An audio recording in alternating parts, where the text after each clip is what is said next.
directly across from the range to set up with audio video. Only one person per chair.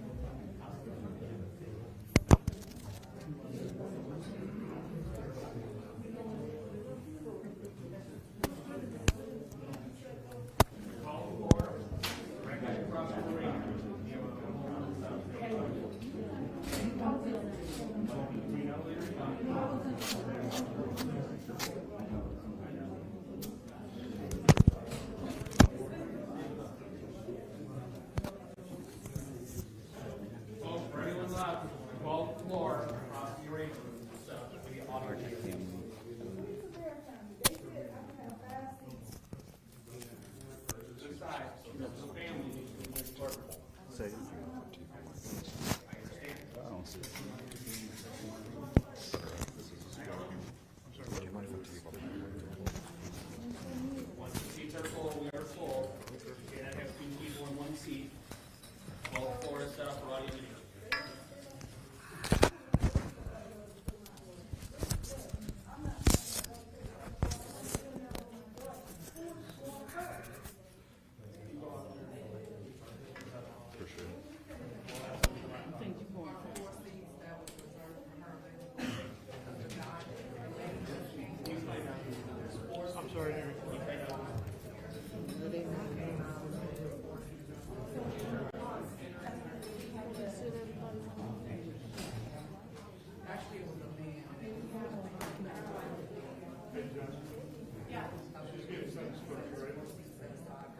We're going to do an initial presentation with all three defendants.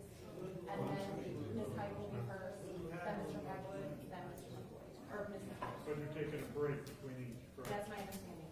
We have this done. We going first. So. It's not fair, but- Height going first.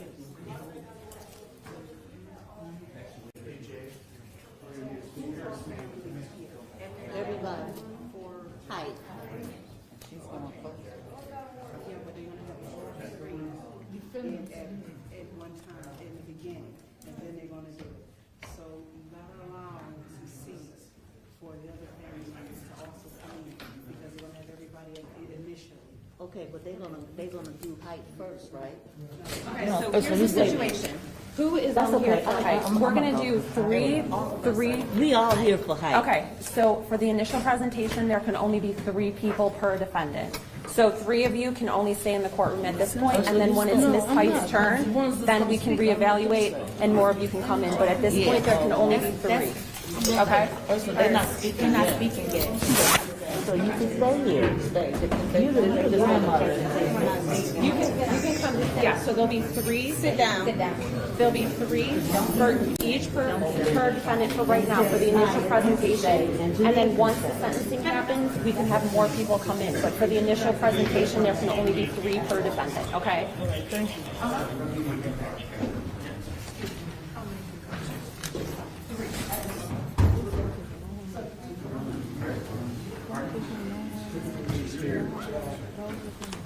What do we do?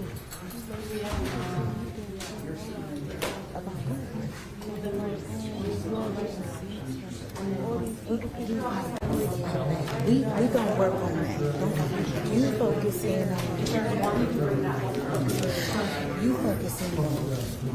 trying to make it. All right. Thank you. Good to see you.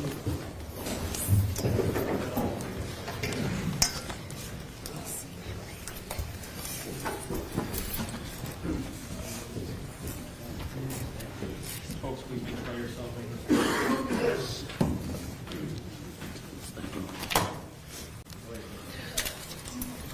Okay, sir?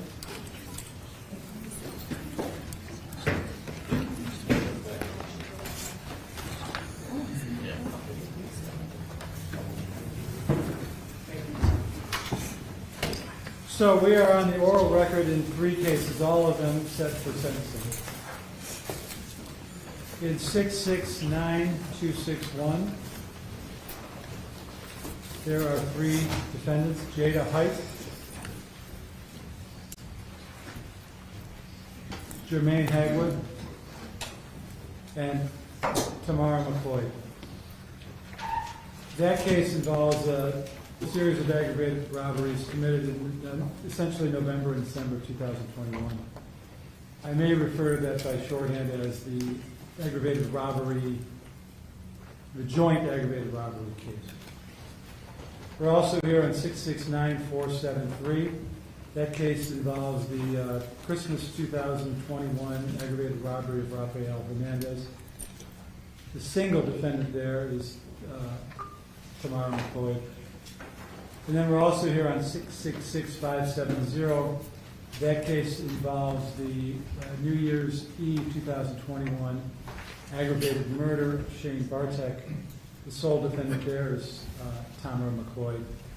So I may refer to Mr. Hernandez's case as the Christmas case or words to that effect, and I may refer to Mr. Bartek's case as either Mr. Bartek's case or the New Year's case, words to that effect. And from time to time I may use the number itself for clarity.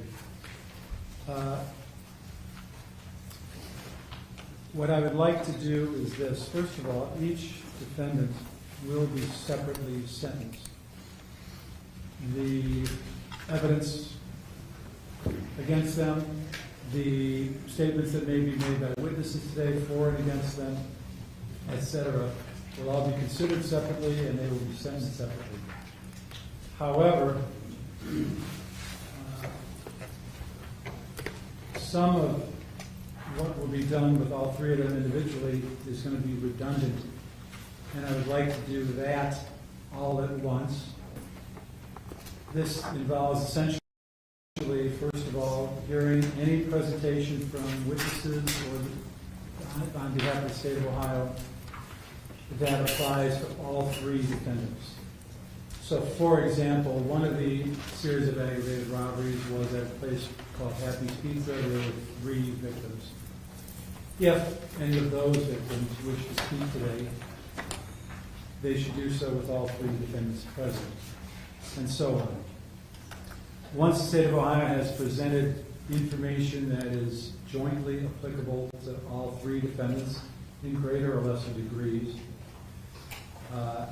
then we will take a break and come back for a single sentencing of Jada Height alone.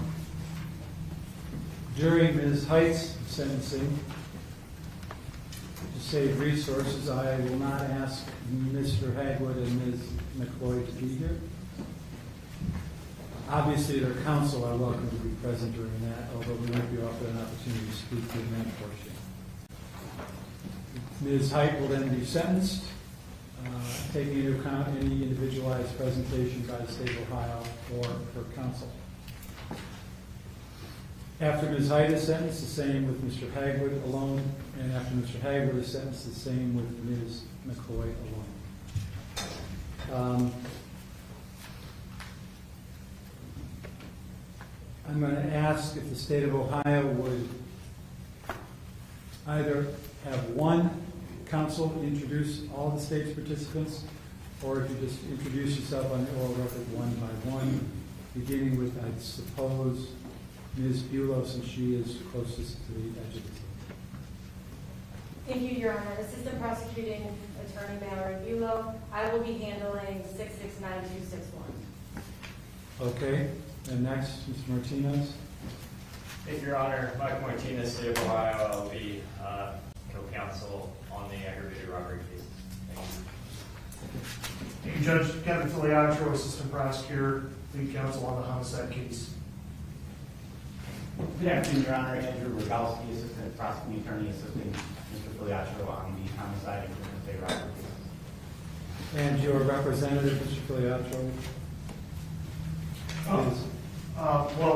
We've got several representatives, but Okay, well then just introduce them as and if they speak. I guess that would be the easiest way. that would be best. Thank you. I note that Gary Levine and Ms. Height are present. Yes. I note that Laura Jones and Michael Heffernan are present with Mr. Hagwood. And I note that Counsel Jay Schlackett is present with Ms. McLoyd. Ms. McLoyd is also represented by Kevin Caperkey. I understand he may be in a change of plea hearing on a serious case a couple floors above right now. So he is running late. But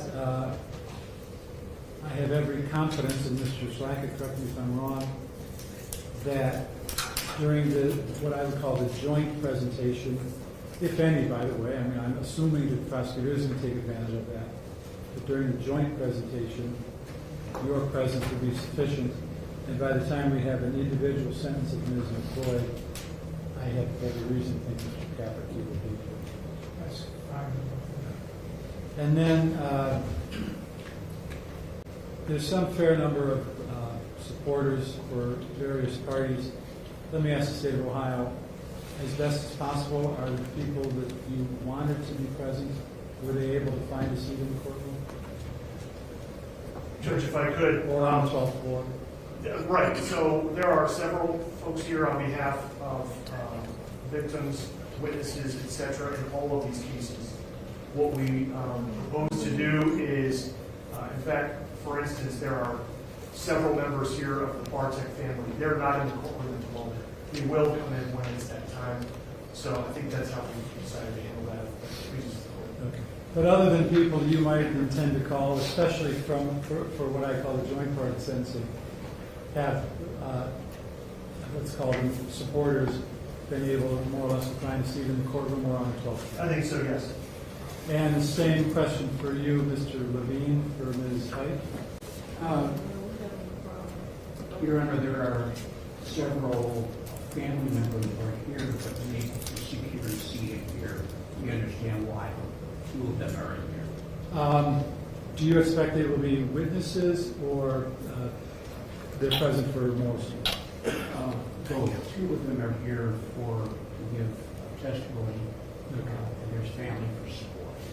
So what we can do is those people who were unable to find a seat in the courtroom can view from the 12th floor. Or if it is the case that since we're doing individual sentencing, perhaps some spectators may not wish to be present for Ms. Height's sentencing and a seat or two might open up. Just sort of keep an eye on that. But if there, I will say this, I'm not sure there is a right of a spectator, particular spectator, to be present, but I think it's best to accommodate those who took the trouble to be spectators. That's one reason that there's a live video link on the 12th floor where I think there's probably a number of people sitting. But if there is some important person or people, and this applies to all defendants, that you want to be present in the courtroom for the actual sentencing, we'll probably be able to accommodate that with a little cooperation among those present. But having said that, I think it is probably first come, first served.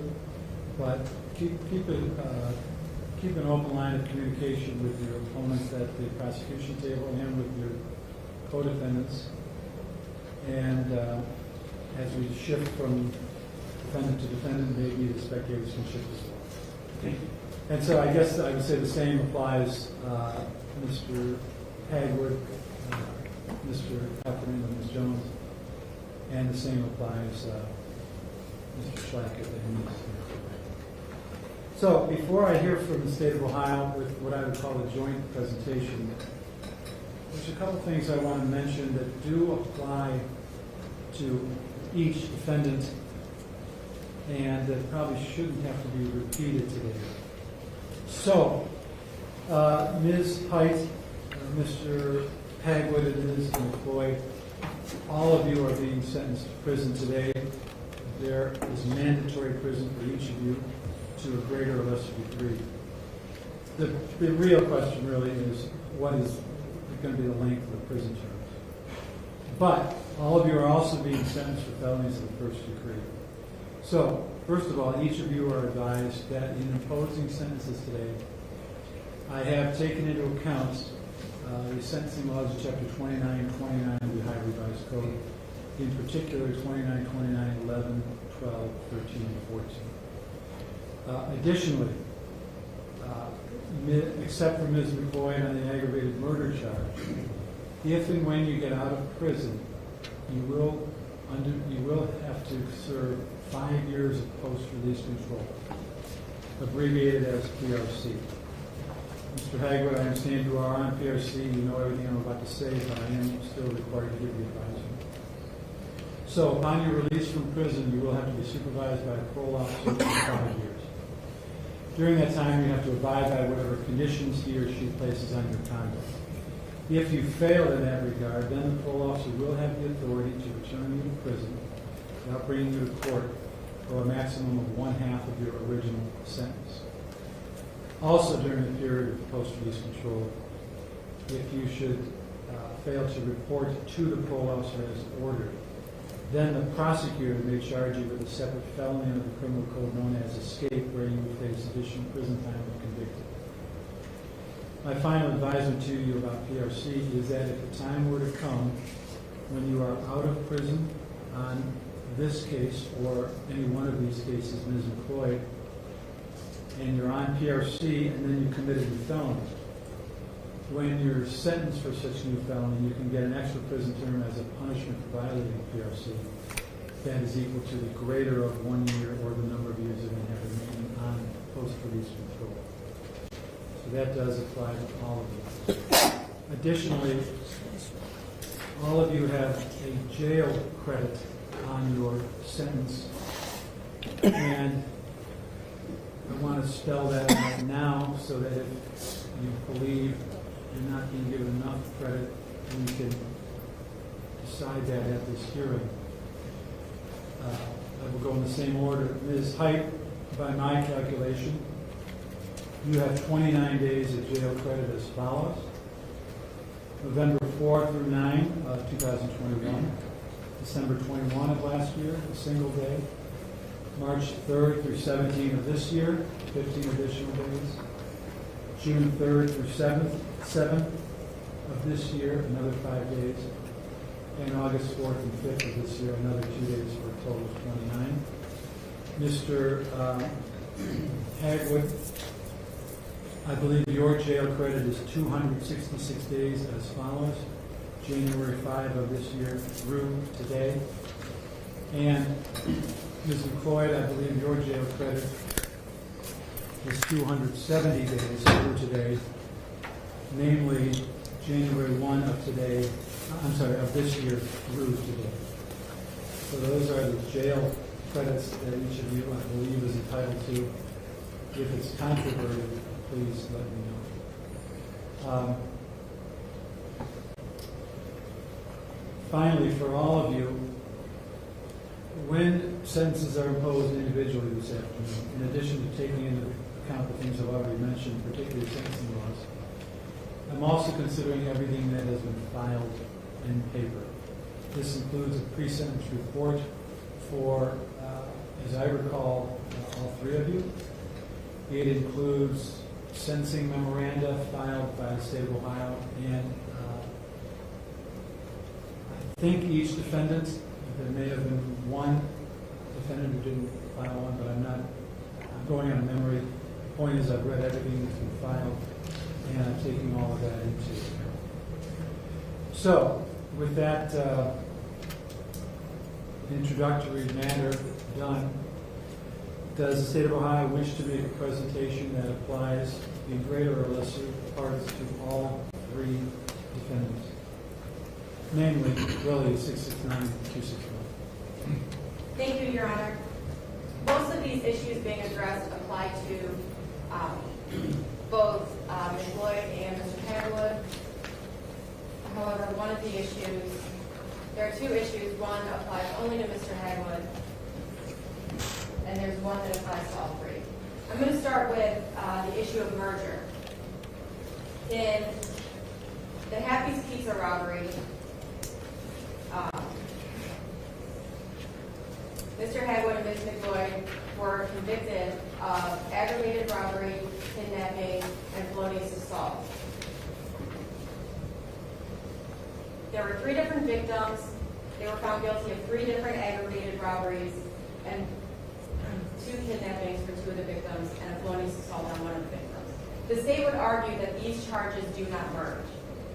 First and foremost, there were different victims, so those counts don't merge. So one aggravated robbery and the other for different victims don't merge. Now, as it pertains to aggravated robbery, kidnapping, and felonious assault, the state would argue that those also don't merge. The 8th District decided this issue in State versus Gordon, which incidentally were the same charges. Now, the defendant in that case committed an aggravated robbery, then shot the victim in the foot, then dragged the victim to the rear of the store. Now, the 8th District upheld that the trial court did not err in not merging those counts. This case is similar. The aggravated robbery consisted of stealing money from the drawer, stealing Ms. Gerpa's purse, stealing Ms. Gerpa's purse, and then stealing Ms. Gibbons' firearm. That concluded the aggravated robbery. They then proceeded to take the victims at gunpoint to the back room. In addition, Ms. Gerpa was hit over the head with a firearm, constituting a felonious assault. The state would argue that all three of these do not merge because they were three different offenses with different projected outcomes. So therefore, for each victim, the aggravated robbery, nor the kidnapping, nor the felonious assault would merge. And the defendant would necessarily have to be sentenced on each of those counts. Now, as pertains to the firearm specifications throughout the indictment, each aggravated robbery consists of a separate transaction. Now, a transaction would be defined as a difference in time, space, and victim. So in these cases, the three aggravated robberies that occurred on November 2nd are considered separate transactions. Different victims, different time, different place. One happening in Lakewood, the next in Cleveland, and the next in Cleveland Heights. As for the Happy's Pizza, there are multiple aggravated robberies. However, that incident is considered one transaction. So under ORC 2921-14B1G, the court must impose the two most serious specifications for each transaction. However, at the discretion of the court may impose a sentence on the remaining specifications. Now, Mr. Hadwood's attorneys had raised the issue of firearm specifications applied to a having weapons under disability charge. They argued that since the two conditions that permits the court to sentence on a specification attached to a weapons under disability were not included in the language on the indictment. Specifically, they cite section 2921.14B1E that indicates that specifications may be applied and the defendant may be sentenced on these specifications if two conditions are met. The first condition would be that the defendant was convicted of a first or second degree felony. In this case, the defense attorney stipulated to the journal entry of Mr. Hadwood's prior aggravated robbery conviction. And furthermore, that language is included in the body of the having weapons under disability charge. As for the second prong, the statute indicates that a sentence may be imposed on a firearm specification if it's been less than 5 years since a defendant has been released from prison or otherwise released from post-release control. In this case, Mr. Hadwood was on parole at the time of these offenses. They argue that since the language of those two prongs were not included in the indictment, the defendant was not put on notice as to the exact nature of the charges. However, it's worth noting that 2929.14 is a sentencing statute. It contains no elements of any crime committed. The state would argue that this issue would have been raised, or should have been raised prior to trial, and furthermore, The defense attorneys did not object on the record prior to jury deliberations concerning the firearm specifications on the weapons under disability charges, and therefore their right to raise this issue was waived. They are more than welcome to raise this issue on appeal. However, as it pertains to sentencing today, Mr. Hagwood was found guilty of all of the firearm specifications and should necessarily be sentenced on those.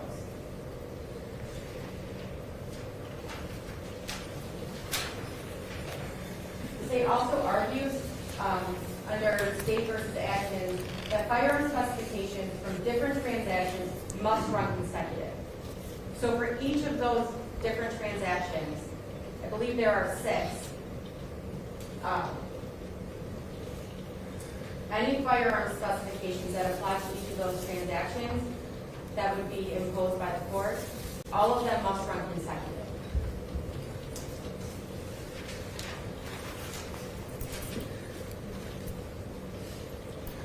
Now, as for the state's argument for both consecutive sentences as well as more than the minimum sanction on each of the underlying felonies,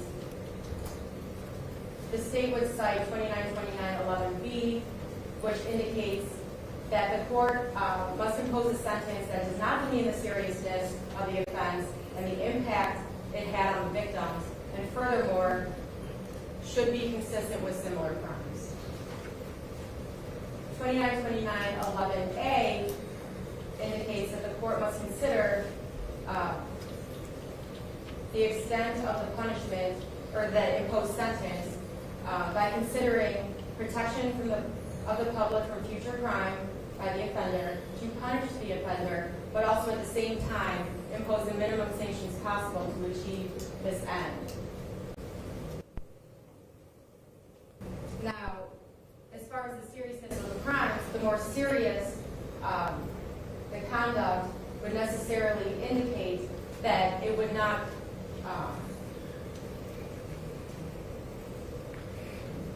be, I suppose, in line with other offenses of the same nature. Now, as far as consideration of a less serious offense, the court should consider whether or not the victims provoked the aggravated robberies. In this case, there was no provocation. The victims were not known to the defendants, and they were unelicited. Furthermore, the court needs to consider the likelihood of the defendants to reoffend. In this case, Mr. Hagwood went on a crime spree after having already served time in prison for the same crime. The state's not confident that a minimum sanction would adequately cover the necessity to protect the public from his likelihood to reoffend. The same goes in line with Ms. McLoyd. She again went on a continuous crime spree, and the fact that a firearm was used in all of these offenses indicate, or at least support, their propensity to reoffend. As to consecutive sentences, which the state would argue for, the court must consider whether the necessity to protect the public. Mr. Hagwood, again, was on PRC. There must be 2 or more offenses that represent a course of conduct. In this case, there were more than 2. I believe there were 6 different offenses. Ms. McLoyd was found guilty of 3 different transactions, Mr. Hagwood 6. And Ms. Height 3. I apologize. In this case, the court must consider all of these factors in imposing consecutive sentences. Thank you. So I apologize. I have one victim in the courtroom who wishes to give a statement. I have another victim here, however, she is on the 12th floor and she does not wish to speak. Okay, so who wants to speak? This is Ms. Lindsay Savchik. She was one of the victims in the aggravated robbery that Mr. Hagwood was convicted of. Arden Avenue. Yes. So I would say, Ms. Sopcich, and to the other participants, ordinarily when a witness addresses the court at sentencing, he or she would stand at the podium. But I remember having no problem hearing you during your testimony, so if you wish to speak from there, you're welcome to, but kindly stand and, of course, project yourself. Otherwise, the podium is fine too. Okay. And somebody really probably shouldn't be in here if they need to be on their phone. I mean, you have a choice to make. Either speak on your phone or watch this, participate in the sentencing, but I'm not sure why it is you think you can do both. I mean, look, these people, this is very important to them and, of course, to the victims. But I guess you have plans to make, so. Ms. Sopcich. Hi, my name is Lindsay Sopcich. It's Lindsay Sovchik. I'm not quite sure where to begin here. The crime happened to not only me, but also my daughter, who was only 5. She's 6 right now, only 5 at the time. Right outside of our home, right across the street from our home, 2 weeks before Christmas on a Saturday night. The only reason we were there is because she was very sick. She turned out to have hand, foot, and mouth, had a high fever. I wasn't sure at the time if it was COVID, so I stayed home with her. I called off of work that night to stay home with her. And I have a full-time job and 3 part-time jobs. I work 7 days a week. I never call off of work. And I called off work to be with her that night. Her fever wouldn't quit, so I got her in the car, I drove her to CVS, got her more medicine, we drove back. We're trying to make best of the night, get out of the car and walk around the car. To let my daughter come out, she's happy, I'm happy. 2 people approach us, and we are happy welcoming people. We smiled at them, and I actually asked them to repeat themselves, just thinking they were asking me a question, because I'm kind, and I would not assume that was about to happen to us at all, ever. And also, if anyone needed anything, I would have given it to them. I would give anyone anything at all. And my daughter is a sweet, kind person as well. And they put a gun to my stomach, and there was a gun put to my daughter's head, which was a horrible thing to see, horrible thing to have to look at. My poor daughter with a gun to her head, and she's just a baby. And she was scared, but she's brave, and she's yelling at them, things like, "Don't hurt my mom, that's my mom's purse. That's my mom, not yours." Just an innocent child. So afraid, and I'm scared as well, and I'm angry that that's happening to me, because at the time I was negative in my bank account. I had nothing. And they took my brand new cell phone that AT&T is insisting I pay $1,000 for to this day. And it was horrible. It was a horrible night. I had the cops come out. My daughter is so strong, thank God. She was pretty okay that night, but I was not. I had a really rough time for about 2-3 weeks. After that, I was paralyzed. I didn't see my family on Christmas. I didn't see my daughter on Christmas because I was so depressed. I was so severely depressed. On New Year's, I sat home and I took medication so that I would fall asleep before midnight hit. I was so depressed and alone. It's just me and my daughter. We don't have help. And since then, I have put her and myself in counseling. I had been in it throughout my life for different reasons, and I put my daughter in counseling. She is strong, but she has affected her greatly still. She, to this day, as of last week, wakes up with nightmares that there's a gun to her head, which is horrible. She's struggling in school. She's shutting down in school, refusing to work right now. She's very smart. She's just refusing to cooperate because she's tired and she's stressed out all the time. I'm working with her, the counselor as well. I had to show her strength, yet I was torn apart. I was so sad that I felt like, because I just trusted these two people, I thought I just needed to ask them some question, and I put my daughter in harm's way, and it killed me, and it still kills me. And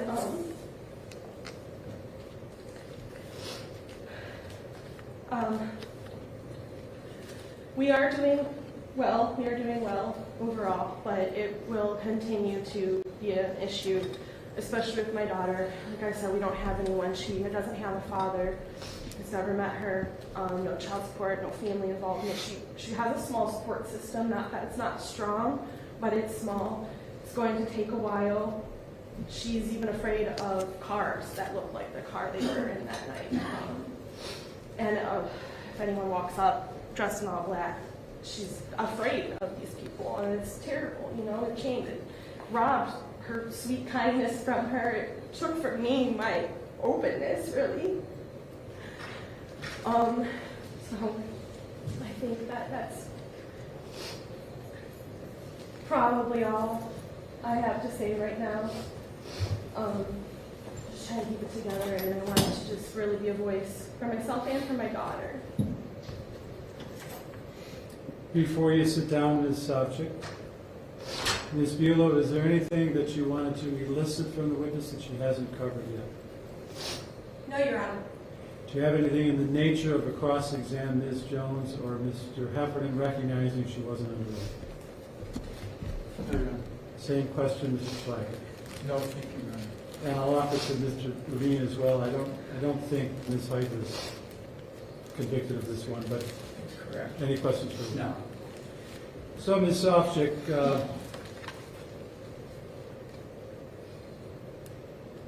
your being here is valuable, and I'll tell you why.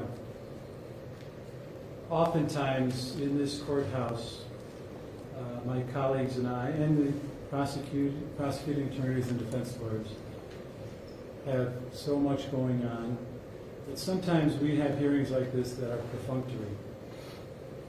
We don't hear from the people directly affected by the crimes. And I don't necessarily know that affects the ultimate sentence, for better or for worse, but it almost has to.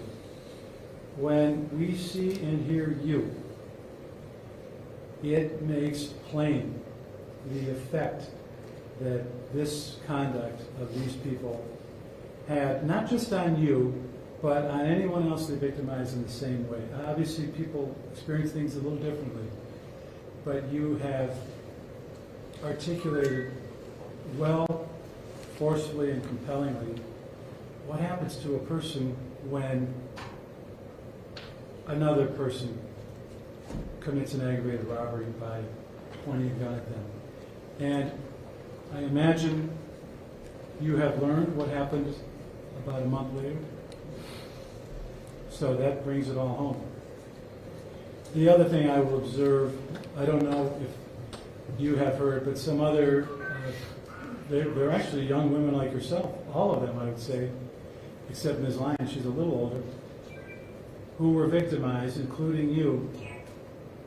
I found them to be articulate, strong people with, in your case, forceful personality. I know this has affected you in the ways that you've said, but I do see a real light there too, and I'm sure that light is going to shine brighter as the days go by. So I appreciate you being here. You're welcome to be seated. Ms. Bulow, any other, what I would refer to as joint witnesses? No other joint witnesses, but the state does have a few final thoughts. I forgot to mention earlier that as it pertains to Ms. Height's conviction for failure to comply, should the court impose a prison sentence, any other prison sentence on further felonies must run consecutive. Right. So I think then at this point we'll take a quick break. I will ask the sheriff to escort Ms. McLoyd and Mr. Hagwood into the holding cells for a moment, and we'll return for sentencing in the state of Ohio. Thank you all. It'll be about 5-10 minutes. All rise.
Thank you, sir.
I stayed up. The next day, I had gone to bed. I was so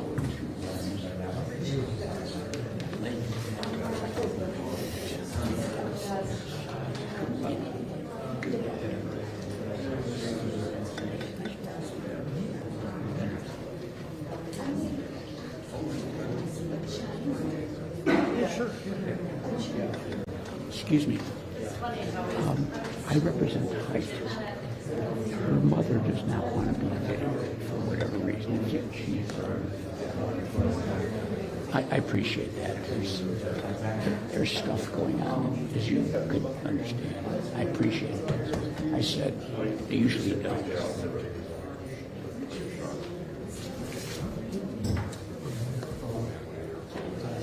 Yeah, she's plus 18 years. She doesn't know what the hell's well, she shouldn't say that.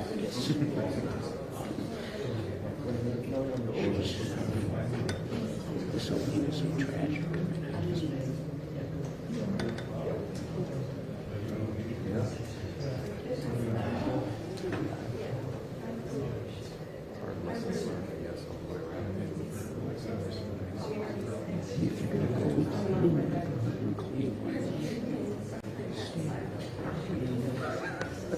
I mean, I'm not.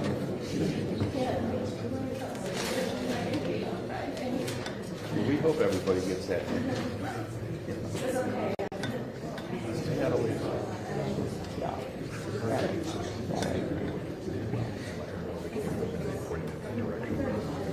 I appreciate the courtesy, Alex.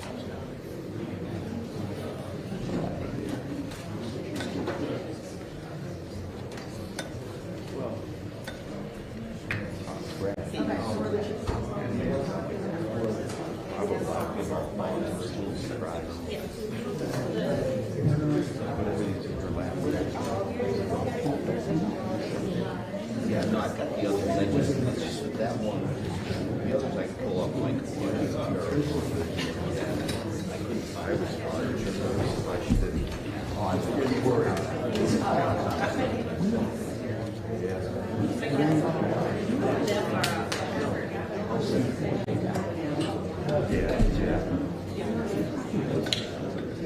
Yeah, that's always Mallory.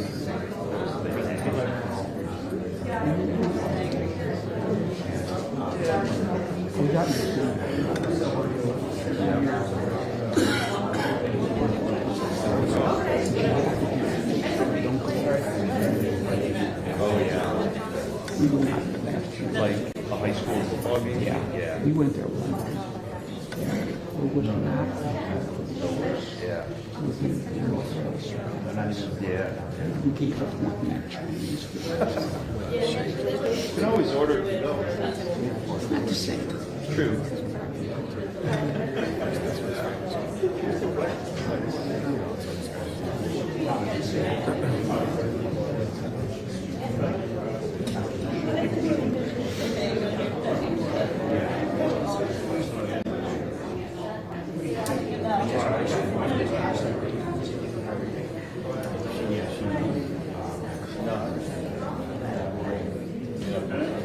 I'm going.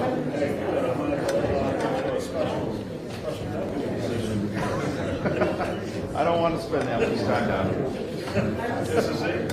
Yeah, for a while. Yeah. Always good seeing you. Yeah, you too.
This, oh, I don't read it, but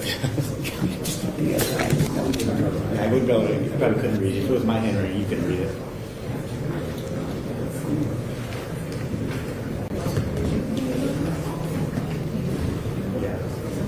I didn't know I could write Greek.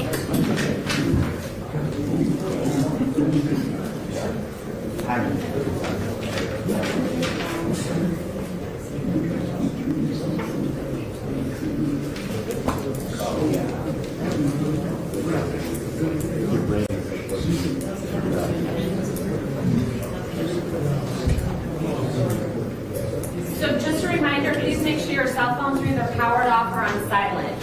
Thank you.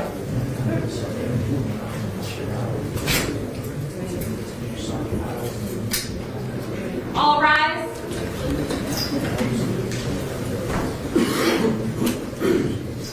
Thank you. Please be seated.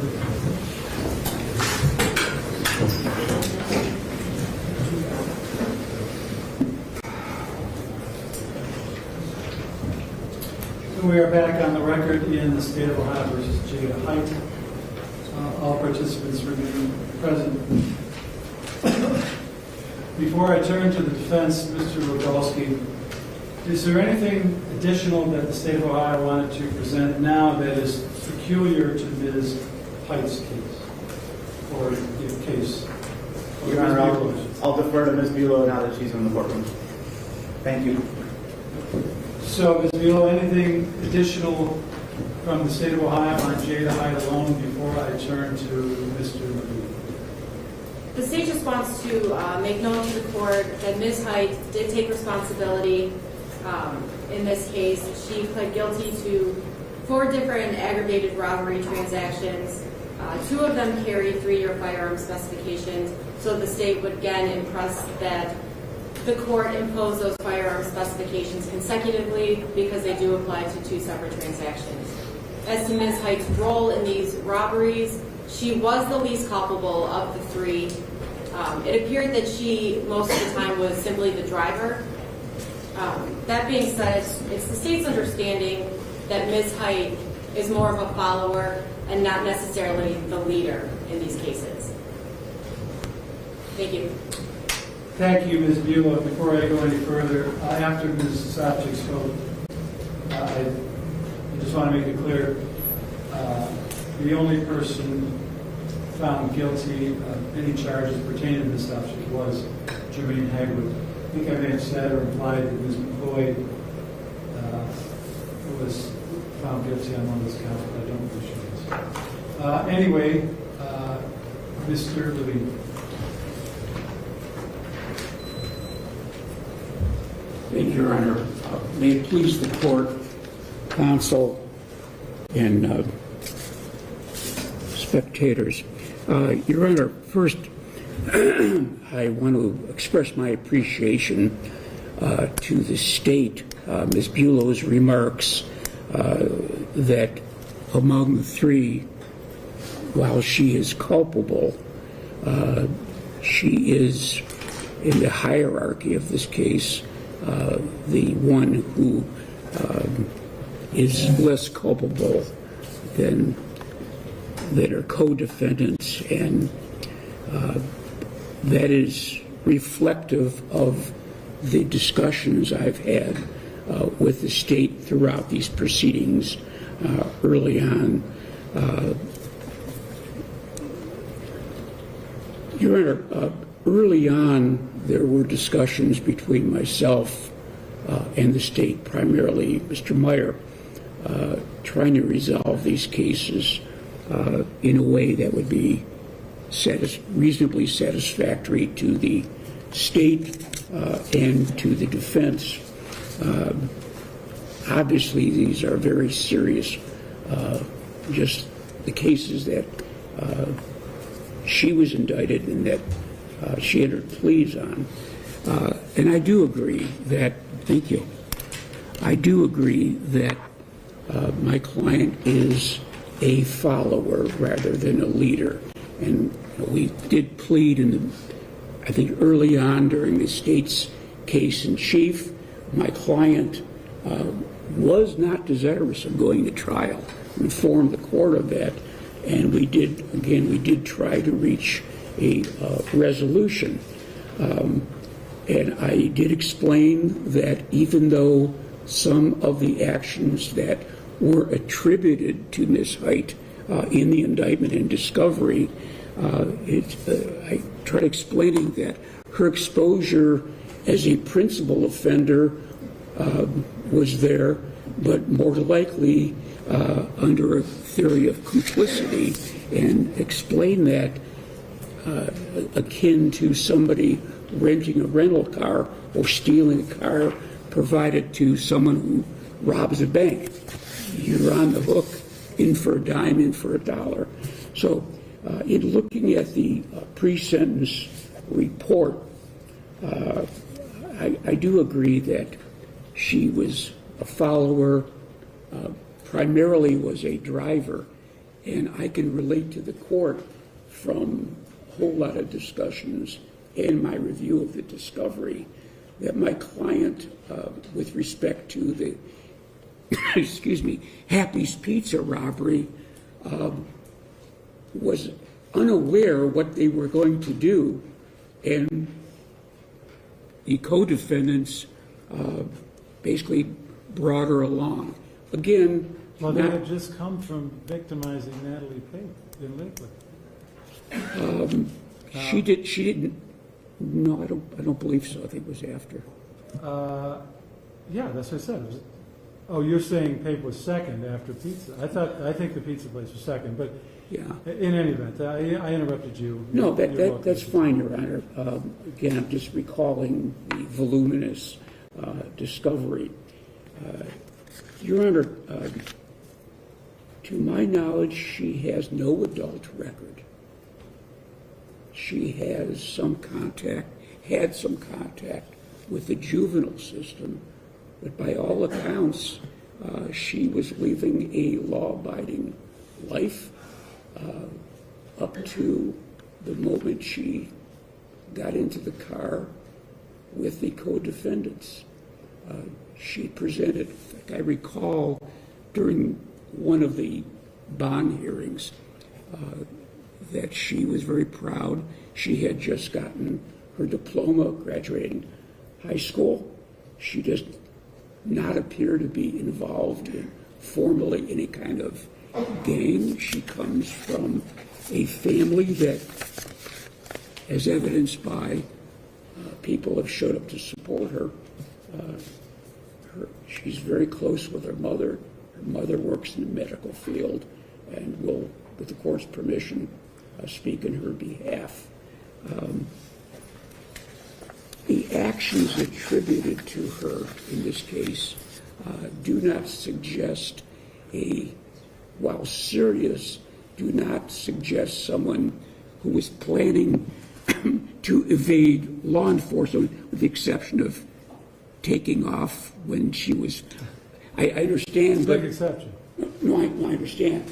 But as soon as she finished that, she posted a text saying she had just led the police on a high-speed chase. So there's no excuse for it. And again, with regard to the one robbery where a bottle of wine was stolen, I mean, the evidence was left right in the car. So while the police work was excellent, the cooperation, I think even the FBI, Lakewood and Cleveland, was excellent, and the forensic work was excellent. She left a trail of evidence that was unmistakable. Hence, she entered a plea. Your Honor, in looking at the various sentencing factors, are these circumstances likely to recur? Your Honor, I suggest that these circumstances or anything similar are wholly unlikely to recur. Is she likely to reoffend?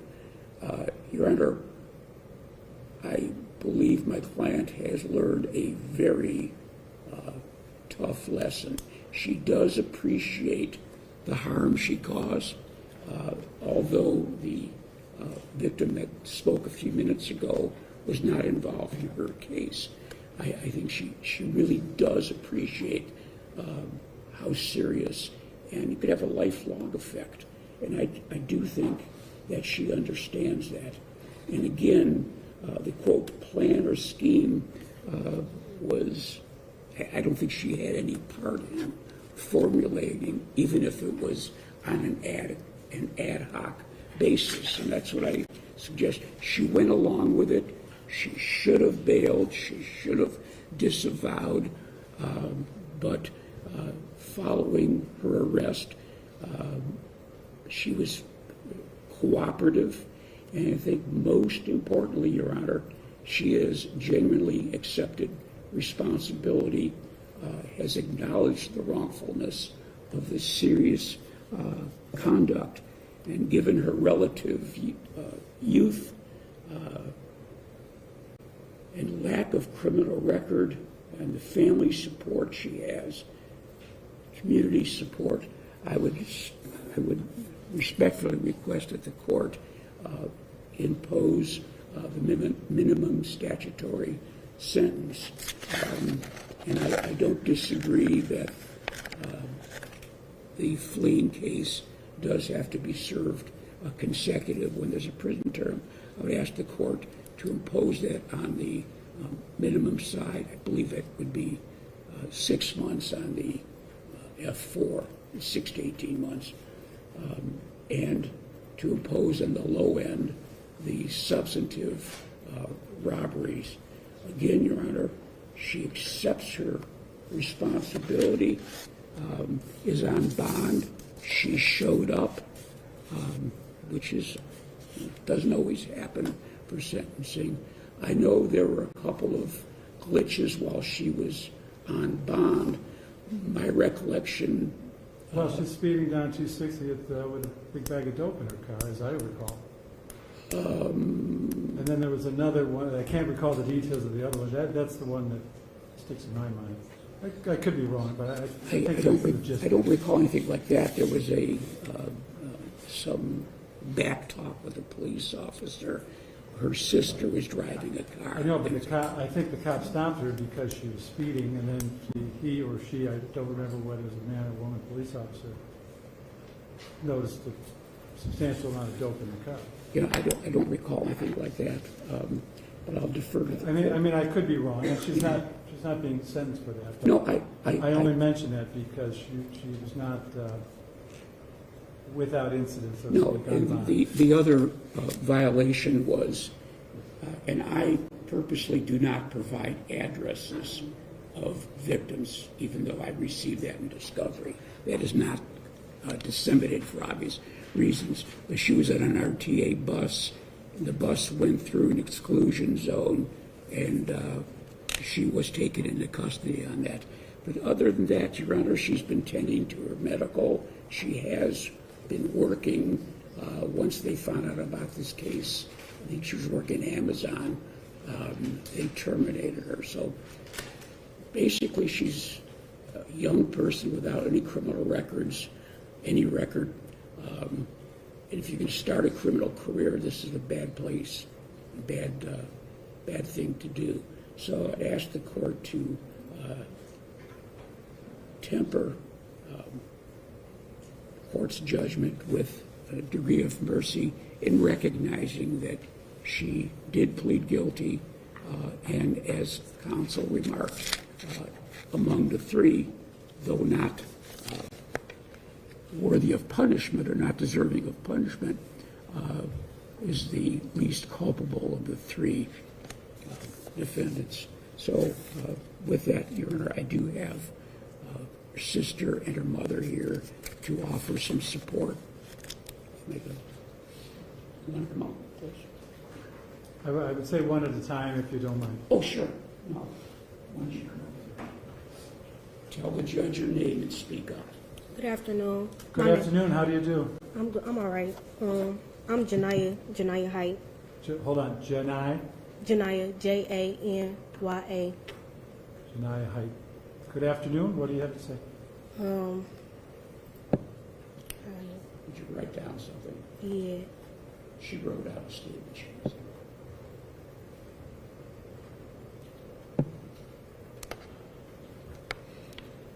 I want to start by saying, like, I'm thanking. I want to thank you for letting me speak. You know what I'm saying?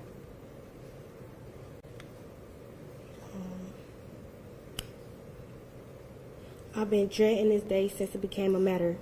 You guys don't know how I feel to be away from your twin. Hell, I don't either. But as serious as this is, Jetta and I know that we're going to have to learn.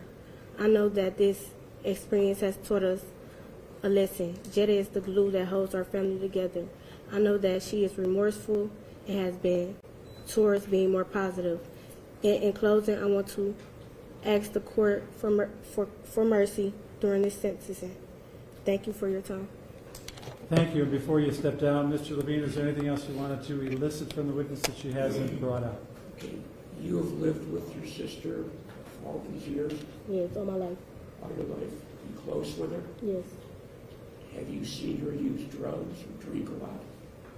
I mean, we smoke weed, but we Okay, don't. what about drinking to excess? No, not excessively. Does she seem to be upset about this case? Yes, I feel like she always been a happy person, like, always, but, like, since this time, she been more, like, I went, like, depressed for real, like, I never seen her this low type shit. I never seen her this low. She always had a job, she had a job before me, and I'm the big sister, you feel me, like, she had a job before me, and ever since this case, she haven't been working, she couldn't work, you know what I'm saying, and it's just been a horrible time, honestly. I thought you said you were twins. We are twins. So you were born first. Yeah, I was born first. Okay. I interrupted you. Did you have anything more you wanted to say? I actually also wanted to speak on the behalf of when we got arrested, when we were just talking about when she had drugs in the car. Right. Right. That's when we had graduated. So it was cool then? No, I'm not saying that. I'm saying it took us a long time to graduate, you know what I'm saying? Like, it was really like a proud moment for us. Like, we really was happy. Like, we never been that happy a day in our life, you feel me? Like, but she actually really was speeding to get her charger for her ankle monitor. That's why she was speeding. And I ain't gonna lie, that was my weed. It was she ain't that wasn't her weed. Well, it's a side issue. I recognize I brought it up. I mean, she's not being sentenced today for speeding or for having I understand, dope, but I want to let you know, like, it wasn't no reoccurrence on her having any other behavior. You know what I'm saying? She been really trying to focus on really getting this out the way to move forward with her life. Good. Thank you. Thank you. Before you step down, anything, Ms. Bueller, in the nature of a cross-exam, although the witness was not under oath? No, Your Honor. So, Ms. Height, thank you for being here. Thank you. Appreciate it. Mr. Levine. This is Jada's mother.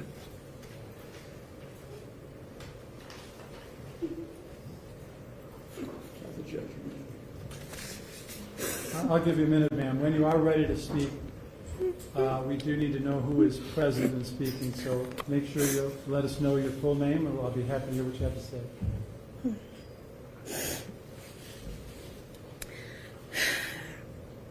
My name is Janine Height. Good afternoon. I am the mother of Jada Height.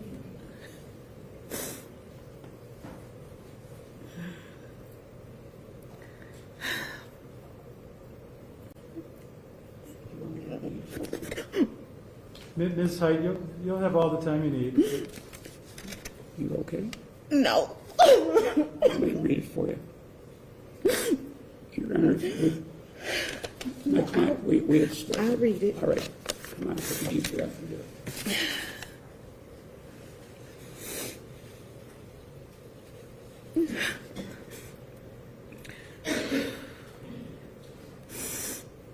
I'll wait for you. I mean that when I say it.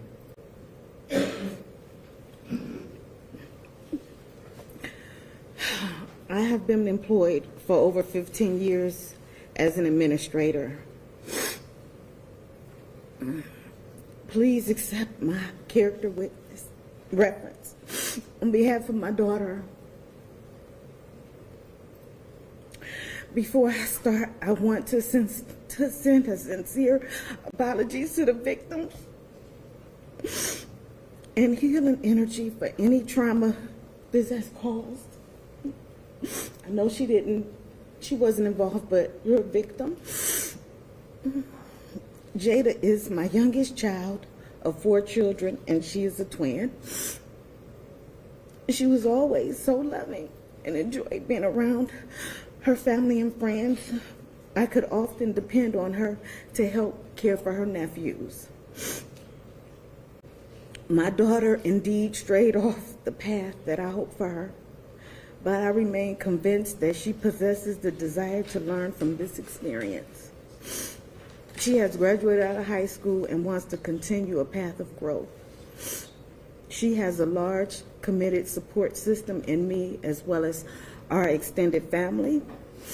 While incarcerated, we will be there for her, and when she is released, help her to stay on a positive path. In closing, I am respectfully requesting the court to grant leniency and render a decision that will assist with her rehabilitation. Thank you for allowing me to read this letter. One second, please. First of all, ma'am, thank you for being here. Thank you for making this statement.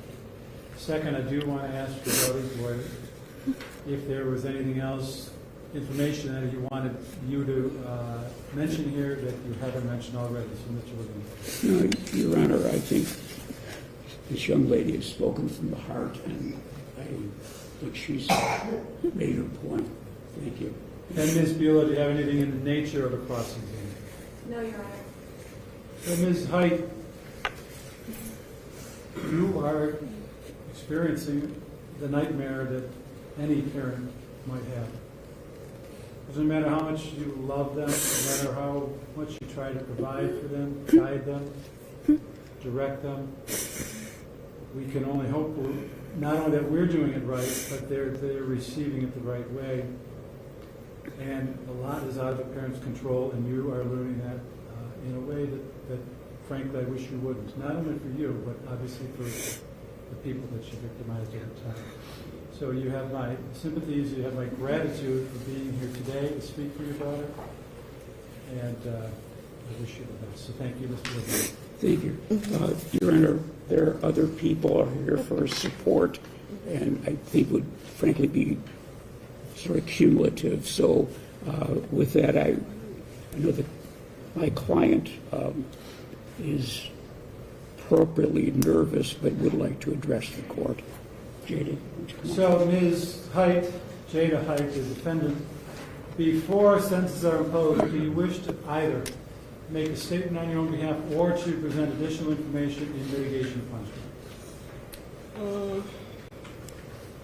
I would just like to apologize to everybody, including the victims, my family, myself. And I know what I did, so just ready to get it over with for real. All right, thank you, Ms. Height, and I trust that's the end of your presentation. It is, Your Honor. Thank you very much. You want us to stand at the podium, Your Honor? Oh, please. Okay. So, Ms. Height, in imposing the following sentence, I've taken into account everything that I mentioned earlier, the sentencing laws, all the written information, and everything said by witnesses and others who spoke today, including, of course, your counsel. Having considered all of that information, I do find that beyond the failure to comply, that consecutive service here of prison sentences is necessary to protect the public from future crime, as well as to adequately punish you. As much as your lawyer wanted to minimize it, you victimized Natalie Papen Lakewood. Apparently out of the blue. I guess it wasn't planned, according to the sense I get from your lawyer. After victimizing her, you rode 2.5 miles, victimized all the people at the pizza shop. Then you went over to Cleveland Heights and ruined Ms. Lyons. Not ruined her, but certainly ruined her night and affected her greatly. So this wasn't just sort of a I was driving around, they told me to stop, and next thing you know, they're robbing somebody. You were unquestionably an active participant. So I do find, as I said, then that consecutive service is necessary because you need to be adequately punished. And I do find that consecutive sentences are not disproportionate to the seriousness of your conduct, as well as to the danger that you and others like you pose to the public. Additionally, I find that these two or more offenses were committed as part of more than one course of conduct. I know that generally speaking, we're talking about the same night, except for Ms. Waters' case, which was 2 nights later. But it was one thing in Lakewood, travel the distance, one thing in Cleveland, travel a greater distance, one thing in Cleveland Heights, and then the failure to comply. By the way, if you hadn't been of a mind to be the getaway driver, which apparently is a role that is minimal, according to some here,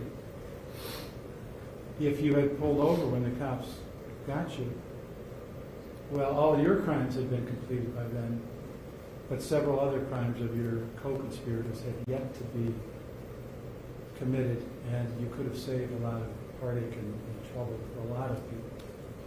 So I do think then that the harm caused by these 2 or more offenses was so great or unusual that no single prison term for any of the offenses adequately reflects the seriousness of your conduct. And although you don't have a history prior to these events of criminal conduct, as of November 2nd, you certainly had a known history of criminal conduct, and by November 4th, you're already committing another similar crime. So I do think the public needs to be protected. So, Ms. Height, here's what I'm going to do. First of all, I don't know what Mr. Haggard's sentence would be. I don't know to every detail what Ms. McLoyd's sentence will be. But unquestionably, your sentences are going to be less severe than theirs for a couple of reasons. First, you and your lawyer made what turned out to be a sagacious decision to avoid trial, given the result of your co-defendants. Second, I think there should be some incentive for people like you who commit crimes like this in the future to realize that they did wrong and try to come to an accommodation with the people of the state of Ohio so that people like Ms. Sobchik and others don't have to come down through a trial and go through it again. So the point is there's some consideration is given based on the fact that yours was a plea bargain and not a trial. Your co-defendants are not going to be punished for going to trial, but the fact of the matter is they were convicted of many more crimes, and I learned a lot more than I ever would have learned about them and their conduct than I would have learned at a change of plea hearing. So, having considered all of that information, on count 1, the aggravated robbery of Natalie Pape, on the robbery, you are ordered to serve 4 years at the Ohio Reformatory for Women. On count 2, the aggravated robbery at Happy's Pizza, you're ordered to serve 5 years at the Ohio Reformatory for Women. And on count 9, the aggravated robbery of Peggy Lyons, you're ordered to serve 6 years at the Ohio Reformatory for Women on the crime itself, and 3 years on the Firearm Specifications.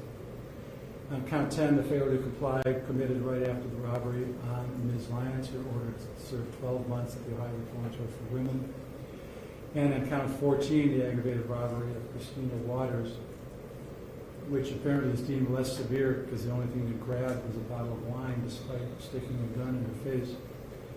You're ordered to serve 5 years at the Ohio Reformatory for Women.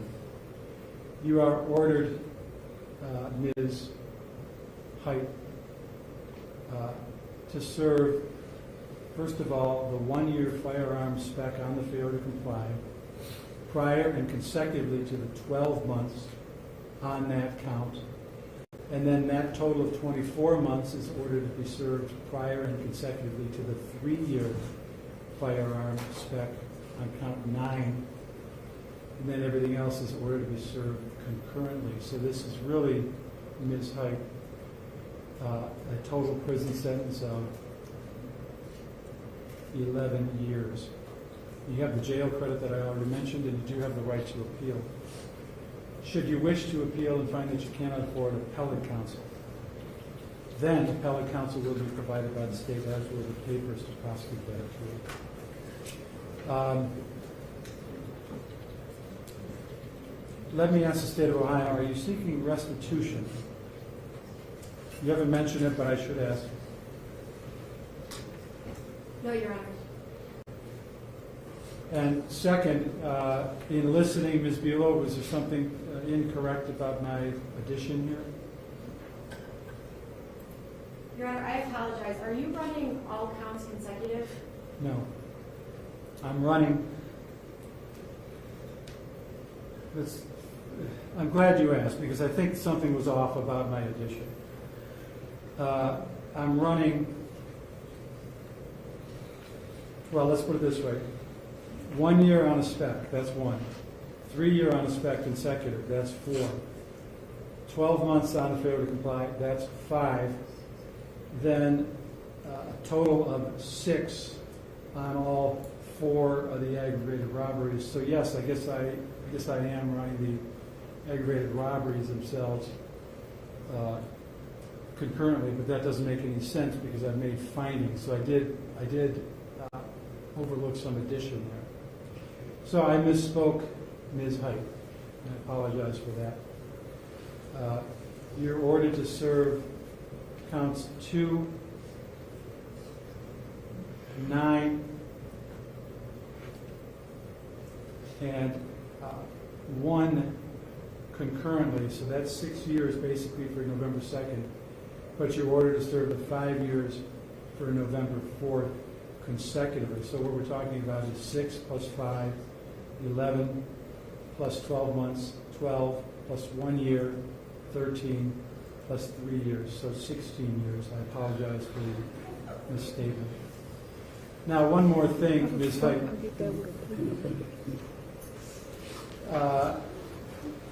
The law requires me to give a somewhat verbose advisement. The sentences I've imposed here for the felony ones, 4, 5, 6, and 5, are all an indefinite, the minimum sentence of an indefinite prison term. So you need to know that it is rebuttably presumed that you will be released from service of these sentences on the expiration of the minimum 16-year term that I just outlined. And that is to say the 4, 5, 6, and 5 on F1, plus the others. But on the sentences for the F1s, it is presumed, as I mentioned, that you will get out at the end of the term that I just imposed, the amount. However, the Department of Rehabilitation and Correction, the DRC, who run the prison, may rebut that presumption if at a hearing held under Section 2967.271 of the revised code, the DRC may specify determinations regarding your conduct while confined, your rehabilitation, if any, your threat to society, your restrictive housing, if any, and your security classification. And if the DRC at such a hearing makes those specified determinations and rebuts the presumption, the department may maintain your incarceration after the expiration of the minimum term for each count for the length of time the department determines to be reasonable, subject to this limitation. You cannot be kept for more than 50% of the term imposed by this court for any count. So, for the 3 counts that would be served concurrently, that is in effect winds up being a single term of 6 years, but that may be extended to 9 years at a maximum by the DRC, depending on the conduct. And then on count 5, the 5-year sentence on count 14, that may be extended by up to another 2.5 years. So this could be, Ms. Height, 21.5-year prison sentence, depending on whether the DRC does extend some of these terms. Ms. Bulow, is my addition correct or incorrect on all of that? Yes, Your Honor. Well, that's a wrong, I phrased it wrong. Is my addition correct? Correct. Okay. However, I want to bring to the court's attention that counts 9 and 14, according to the plea agreement, each carried a 3-year firearm specification. The failure to comply had no specifications. Okay, so the failure to comply did not have a 1-year spec? Correct.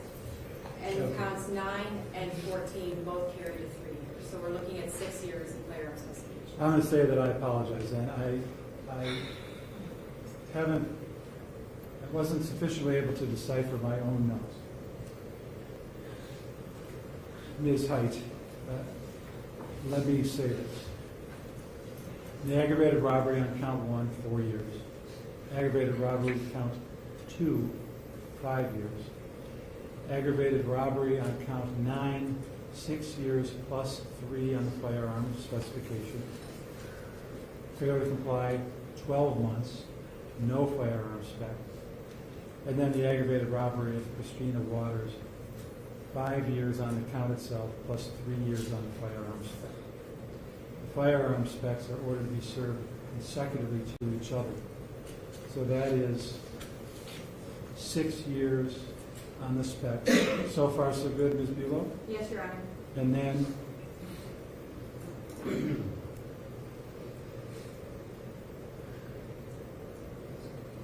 $11 years on really the rest of everything, for a total then, ma'am, of 17 years. So miscounted. And I'm grateful to you, Ms. Buell, for mentioning this because, well, that's why I asked if anything's done not according to Hoyle. Now, let me ask you again, Ms. Buell, is there something else that has been missed or miscalculated or should be commented on? No, Your Honor. Anything else that is worth covering, whether it's required by Rule 32 or not, Mr. Levine? Your Honor, I believe the calculation is correct. However, should I discern an error, I know it will not have been intentional on part of the court, and I will inform the court timely. The other thing is, for the record, although this appellate district has upheld Reagan-Tokes, we would object for further consideration by, I assume, the Ohio Supreme Court. I'm not aware of a current decision. So that is noted, and I should say, since I have tossed different numbers around and I made mistakes, which I believe I've corrected, obviously if a mistake has been made that you haven't quite observed here verbally, but you think about or look at the transcript, I think you're within your rights to raise it at some other point. Thank you. So what I'm going to do, first of all, is ask the sheriff to remand Ms. Height, and then I think it can't hurt to take another short break. So let's say 25 till, please. Your Honor, before we Yes. go off the record, I want to make sure that you inform Ms. Height of the 5 years of mandatory PRC. If you already did, I did at the start, and it was plain she was going to prison for at least for F1s, and so I knew it was mandatory 5. Your Honor, we'll concede for the record that she was advised at the in the general remarks to the effect. Thank you. Well, I'll look at the statute. Does the statute obligate me to do it at the very moment that the number of years is pronounced? I don't think it does, but I'll look at it. No, Your Honor. I don't believe it is. You wanted to say or no? Yeah, I have a question. Sure. So I'm being sentenced to 17 years in prison, and how much of it is mandatory?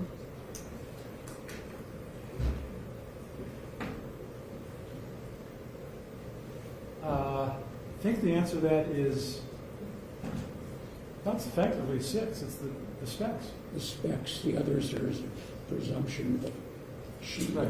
And they all getting ran concurrent? I didn't hear what you said. You all running them concurrently? Some of them, but November 4th consecutive. Consecutive? Right. Yeah. That's how we get to the 17th. I'll go over it with you. I'll come and see you. I'll go with you. Did I misspeak again, Ms. Bueller? Not to make this math overly complicated, but I believe it's 18 years total rather than 17. So we're looking at 6. Well, the math isn't complicated. My notes are decipherable. Here's what we're looking at. Counts 1, 2, and 9, 4, 5, and 6, but all together. So that's 6 on the counts alone. Agreed? Yes. So far, so good? Plus 3 on the spec on count 9. Agreed so far? Yes, Your Honor. Then on count 10, 12 months, which is 1 year. So far, so good? Yes. Then on count 14, 5 on the crime, 3 on the spec. So far, so good? Yes, sir. 2 specs consecutive, 6. Right? Yes, Your Honor. And then 1, I don't think your math was wrong. 1, 2, and 9, all a single 6. And then on the crimes themselves, and then 14, a single 5. So that's 6 plus 5 is 11, plus 6 is 17. Plus the 12 months for the failure. Consecutive. Here's what I'm going to do, Ms. Height. For count 14, the sentence on the felony itself is 4 years.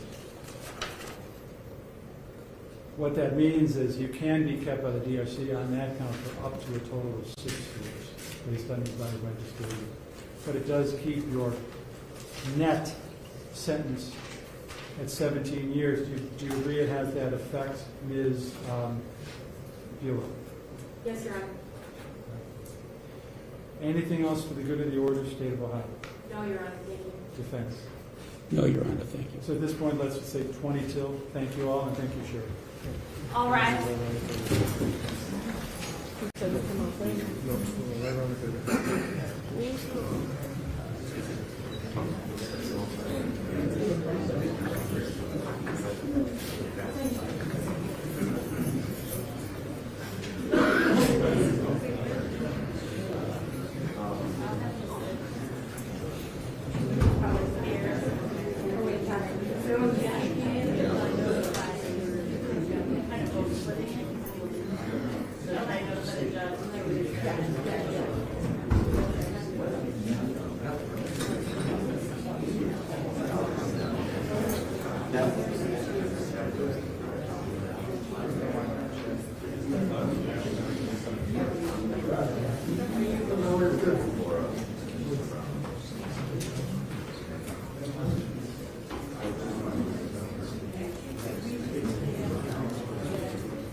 I bet the judge is coming.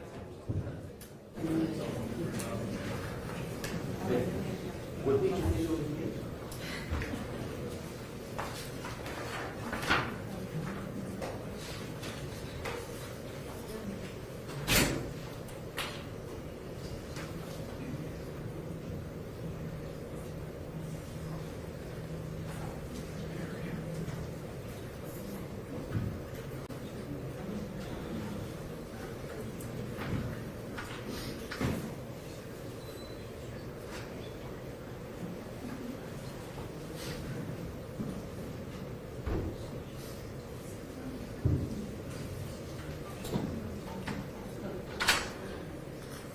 All rise.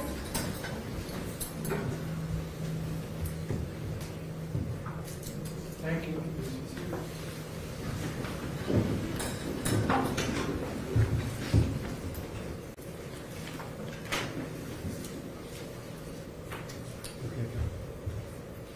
So we are back on the record in the state of Ohio versus Jermaine Hagwood, 669-261. I'll be happy to hear a presentation from the state of Ohio. Ms. Buell.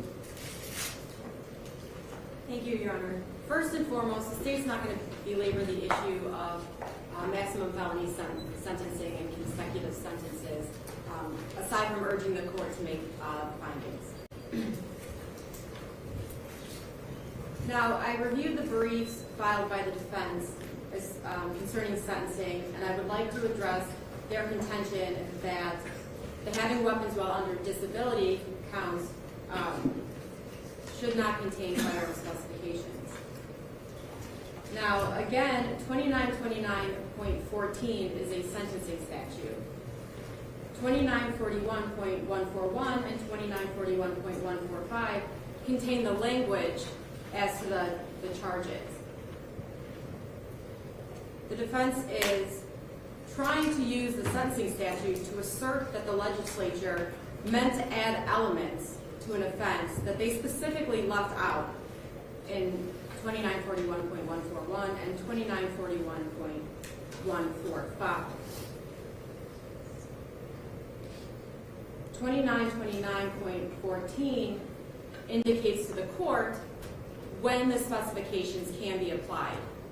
There is no deficiency in the indictment.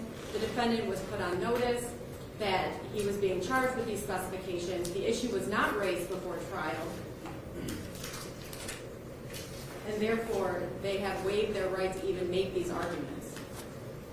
Mr. Hagwood was found guilty of all of the specifications under these counts. That being said, the state would like to address firearm specifications as a whole. As previously indicated, under State v. Gordon, the charges, especially in the Happy's incident, do not merge. And all of those counts carry with it firearm specifications. Now, under State v. Atkins, the firearm specifications from different transactions must run consecutive. Now, while the court must impose sentences for the two most serious specifications for each transaction under 2929.14b1g, the court maintains discretion to impose a sentence on the remaining firearm specifications.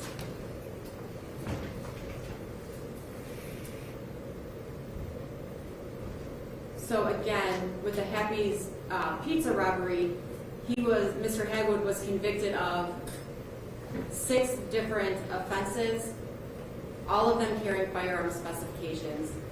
While only 2 of the 54-month specifications must be imposed by the court does have discretion to impose the remaining 4 54-month specifications.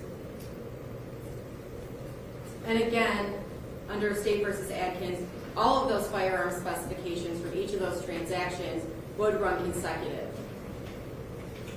The state would like to impress on the court that the fact that the state indicted all of these transactions on one indictment does not afford the defendant the benefit of a lesser sentence. If these transactions had been set forth in 6 different indictments, Mr. Hagwood would be sentenced on the firearm specifications in each of those 6 indictments. Therefore, Mr. Hagwood is looking at 7 54-month specifications. I apologize, 10 or 11, if you include the having weapons under disability charges.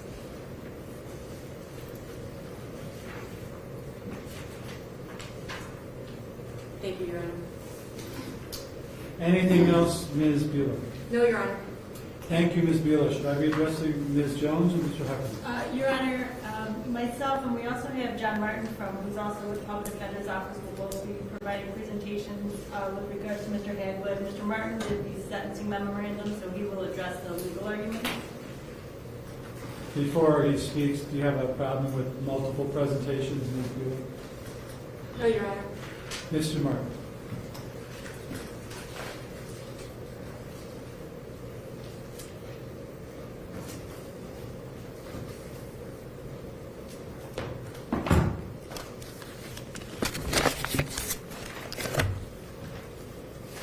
May it please the court, John Martin on behalf of the defendant. I appreciate the court's indulgence in allowing me to address the court in this limited area of the sentencing hearing and the prosecution's graciousness in not objecting to our being allowed to divide our presentation. There are 3 big legal issues in this case that I want to address. And I'll start with the question of whether or not there can be firearm specs on the weapons under disability. The weapon under disability can carry a firearm spec when there are certain statutory prerequisites that are met. It includes the nature of the prior conviction. It includes the amount of time since the defendant has been released from sentence with respect to that prior conviction. Those items do not appear in the body of the weapon under disability counts. Instead, the weapon under disability counts tracked inapplicable language with respect to whether or not there had been a prior firearm spec. While that language may have been pertinent with respect to whether or not there should be a 54-month spec with respect to other counts, with respect to weapon under disability, there's a specific type of allegation that needs to be made, and it was not. And my friends say, well, the defense was under notice, and therefore they have nothing to complain about. And they also say that we have forfeited this by virtue of the fact that we did not raise it prior to trial. So a word on each. With respect to forfeiture, Criminal Rule 12C2 states that a defect in the indictment that is such that it fails to state an offense can be raised at any time in the proceedings.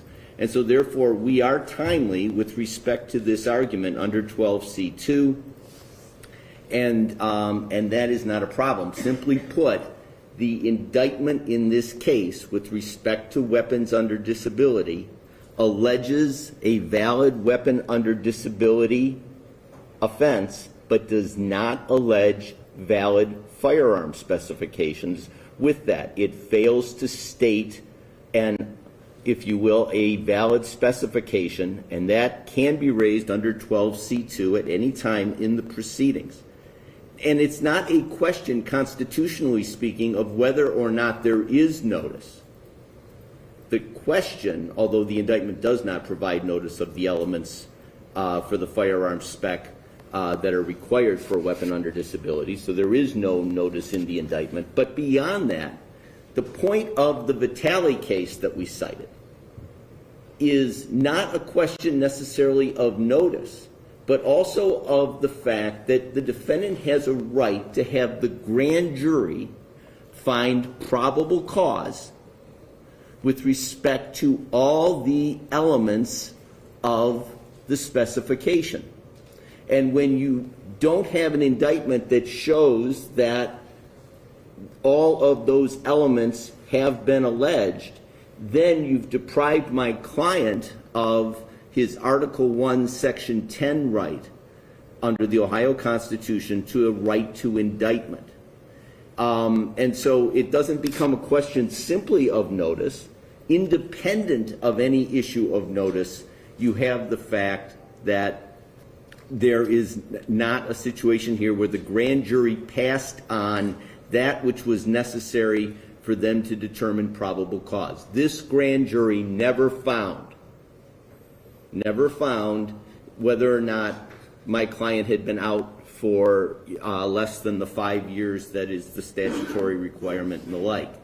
And so therefore you have, and each count has to stand separately, of course, in Ohio. They never found with respect to Ohio, with respect to these weapon under disability counts, they also never found whether or not he had the requisite type of prior conviction. So therefore, it's a matter of indictment. The weapon under disability charges do not carry firearm specifications in this case as alleged. Therefore, they cannot be sentenced with respect to the firearm specifications pertaining to the weapon under disability as the state would have this court do. That's everything I have with respect to weapon under disability. And so then I would move on to the next question, which is the question of allied offenses. And this has to do with the, if you will, the Happy's Pizza transaction. What we are alleging, we're not saying that everything in with respect to Happy's Pizza is allied. We are saying that counts 2 and 3, both involving victim TG, are allied one to the other. That would be an aggravated robbery and a kidnapping. And then we're saying that counts 5, 6, and 7, which all pertain to the victim SG, aggravated robbery, kidnapping, and felonious assault, that those two pairs of, well, one pair, one trio of counts are each in their respective senses allied offenses. 2 and 3 are allied, 5, 6, and 7 are allied to each other. And the state cites to the idea that, and makes the argument very eloquently, I might add, that there was more to the kidnappings in this case than the mere aggravated robbery, and so they argue to you that the kidnapping is not incidental to the ag robbery. Here's the first and most fundamental problem with the state's argument. For the state to make that argument, they necessarily were pointing to the evidence in this case. And for this court to accept that argument, this court would have to say, yes, I heard the evidence in this case, and I find that, if you were to agree with the state, and we're not suggesting that you should, but that yes, I find that the kidnapping in this case was beyond that which was incidental to the aggravated robbery. But in order for you to do that, Your Honor, you're having to make a judgment on the evidence. A judgment on the evidence that determines whether, with respect to counts 2 and 3, there's going to be 1 conviction or 2. A judgment on the evidence with respect to counts 5, 6, and 7 as to whether there's going to be 1, 2, or 3 convictions. And when you do that, in your capacity as the trial judge, the U.S. Supreme Court has taught us through Apprendi and Ring and Blakely that you're making a factual determination fundamental and essential to punishment that had to have been made by the jury. And so therefore, if I would submit to the court that Justice Scalia's opinion in Blakely would look at that and say, no, that has to be made by 12 jurors because it's a finding that's essential to whether or not this young man is going to receive 1 or 2 convictions with respect to TG, 1, 2, or 3 convictions with respect to SG, in Blakely, it wasn't even a matter of the number of convictions. In Blakely, it was simply a question of whether you were going to go past the state of Washington's sentencing guidelines. And even then, Justice Scalia said no, that determination in Blakely of was this offense committed with extreme cruelty would have required a factual observation and evaluation of the evidence by the trial judge that can only be made by the jury. This is cutting edge, Your Honor, for this court. This is... So your proposition is that the question of whether, if a jury finds a person guilty of several crimes from, let's just call it the same incident or transaction, the jury should be asked then to also decide if you find him or her guilty, was such and such count committed with a separate animus from other such and such count? With the same animus, did it have the same import? Was it committed as part of the same act? Yes, those... It's not the same act. It's the animus that controls for Allied. Am I right or wrong? It's both. And the reason I say it's both is this, okay? Let's say I had the same animus to rob someone, okay? But I robbed them on the 10th of January, and then I robbed them again on the 24th of January. I might have the same animus in that situation, but I would have had two separate acts. And that, for that reason, I state that 2945.75 looks to both act and to animus. But you're right, Your Honor, about the fact that in this particular case, animus is certainly one of the essential findings that's part of this. And so, and to the extent that the state is arguing that the kidnapping was, was not merely incidental to the aggravated robbery, they are, to some extent, I believe, also arguing that it's more than just that one act. But so, in any event, now notice, by the way, that when it comes to import, if they're separate victims, we know as a matter of law there's separate import. So I'm not sitting up here asking you today, when it comes to when the juries return verdicts of guilty that have to do with separate victims, I understand that each victim has to have at least one offense. And so that's why I've limited this argument to 2 and 3, and then to 5, 6, and 7 in those pairs. But yes, the jury needs to be given that type of specific interrogatory, which is also consistent, by the way, with 2941.25. I miscited the statute before, is your allied offense statute.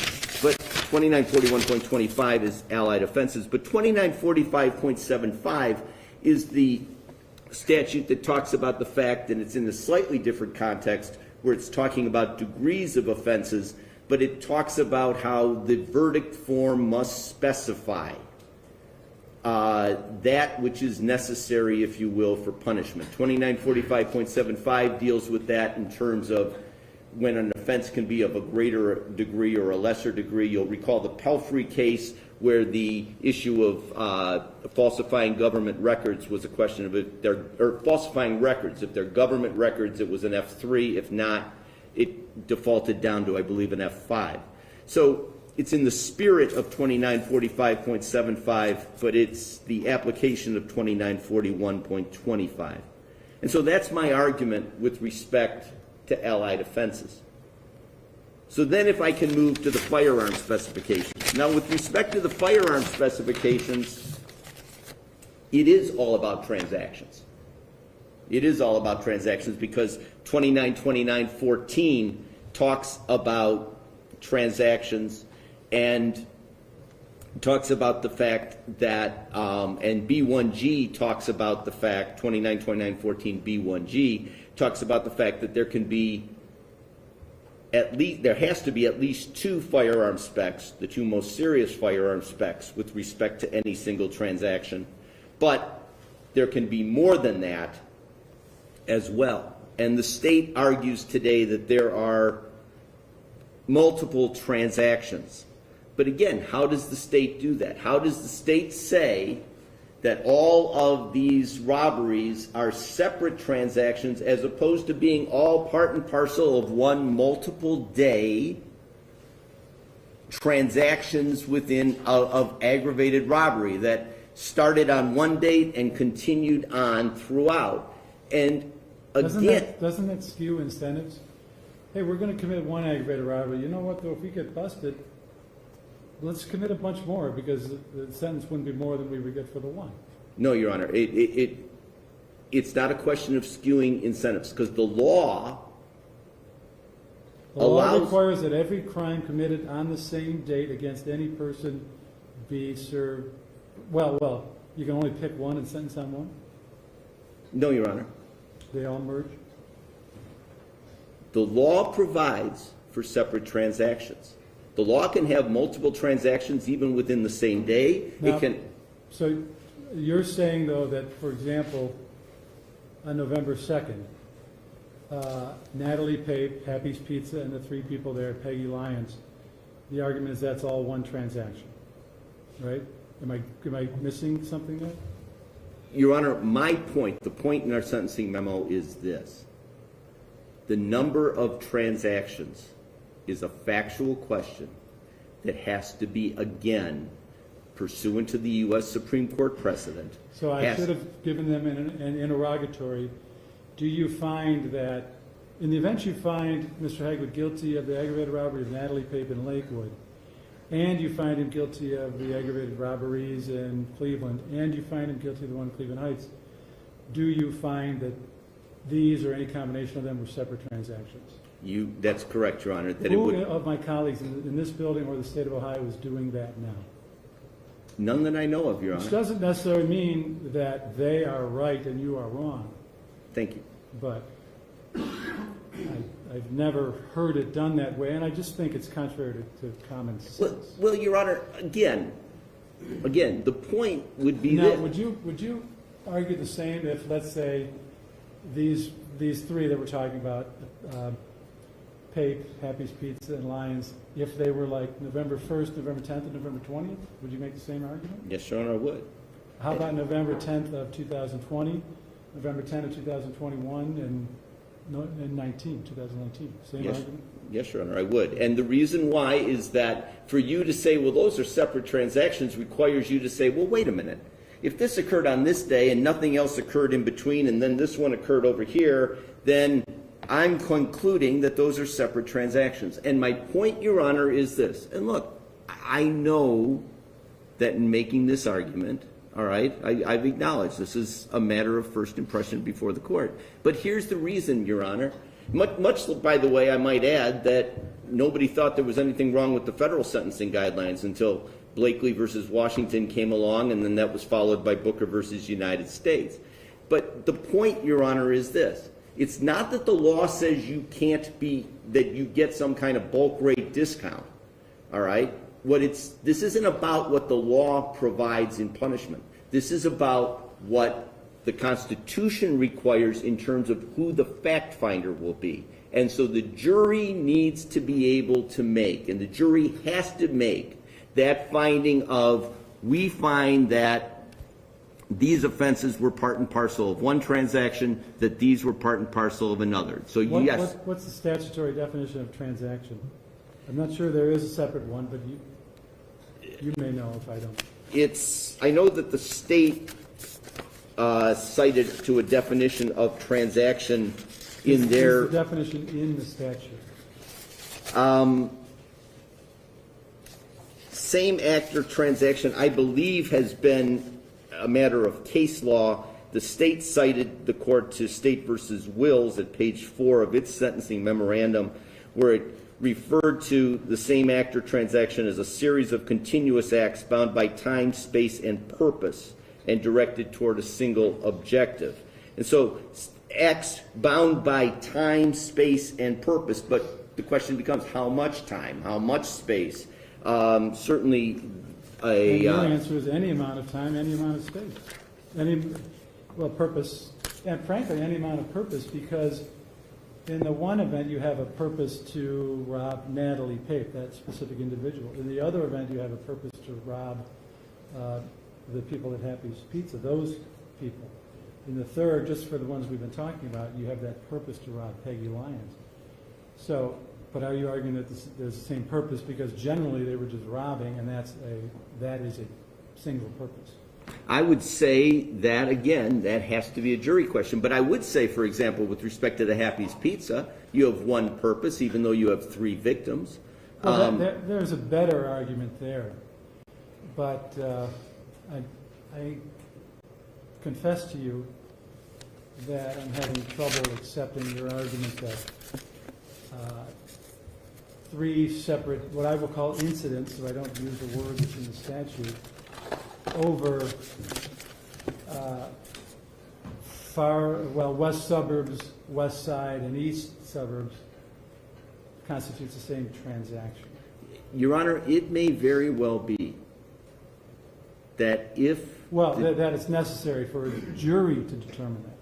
Yes, that's the question, Your Honor. It's not a question of what would the jury have determined, because we'll never know, because that question wasn't put to them. It may very well have been that in Blakely versus Washington, a jury would have had no problem in 5 minutes coming back unanimously and saying, we found that this was committed with extreme cruelty. For Justice Scalia and the U.S. Supreme Court, that wasn't good enough, because it's not a question of what they would have done.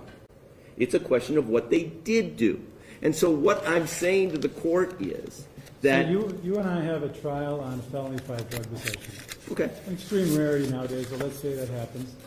And if jury finds guilty, you come in at sentencing and say, my client is entitled to the quote-unquote mandatory probation because there's no prior qualifying offenses that would take him out of mandatory probation. I say to you, well, the jury didn't find that. I can't consider that. All I know is he was found guilty of a felony, and I'm sentencing him that. How can I make that finding that he's must get probation? Because the default has to go to the defendant. But that's not the default. The default is possession of drugs, felony 5. The exception is you're not subject to prison on a felony 5 if this and that. You're coming in with this and that, which is not the default. It's the exception. Now, it's the exception that if accepted and proved, and the jury agrees, does favor the defendant. But I don't see how it's any different since it is a finding of fact by the court and not a jury.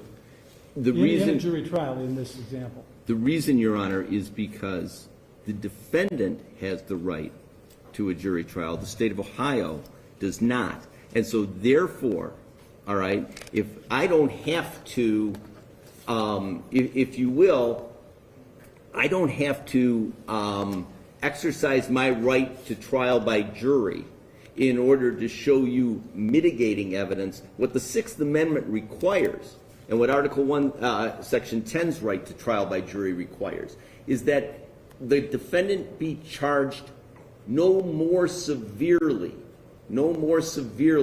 than that reflected in the jury's verdict. When it comes to being charged or being punished less severely, the jury right does not become part and parcel of it, because the defendant's right to trial by jury is a right of the defendant that protects him from punishment in excess of the verdict.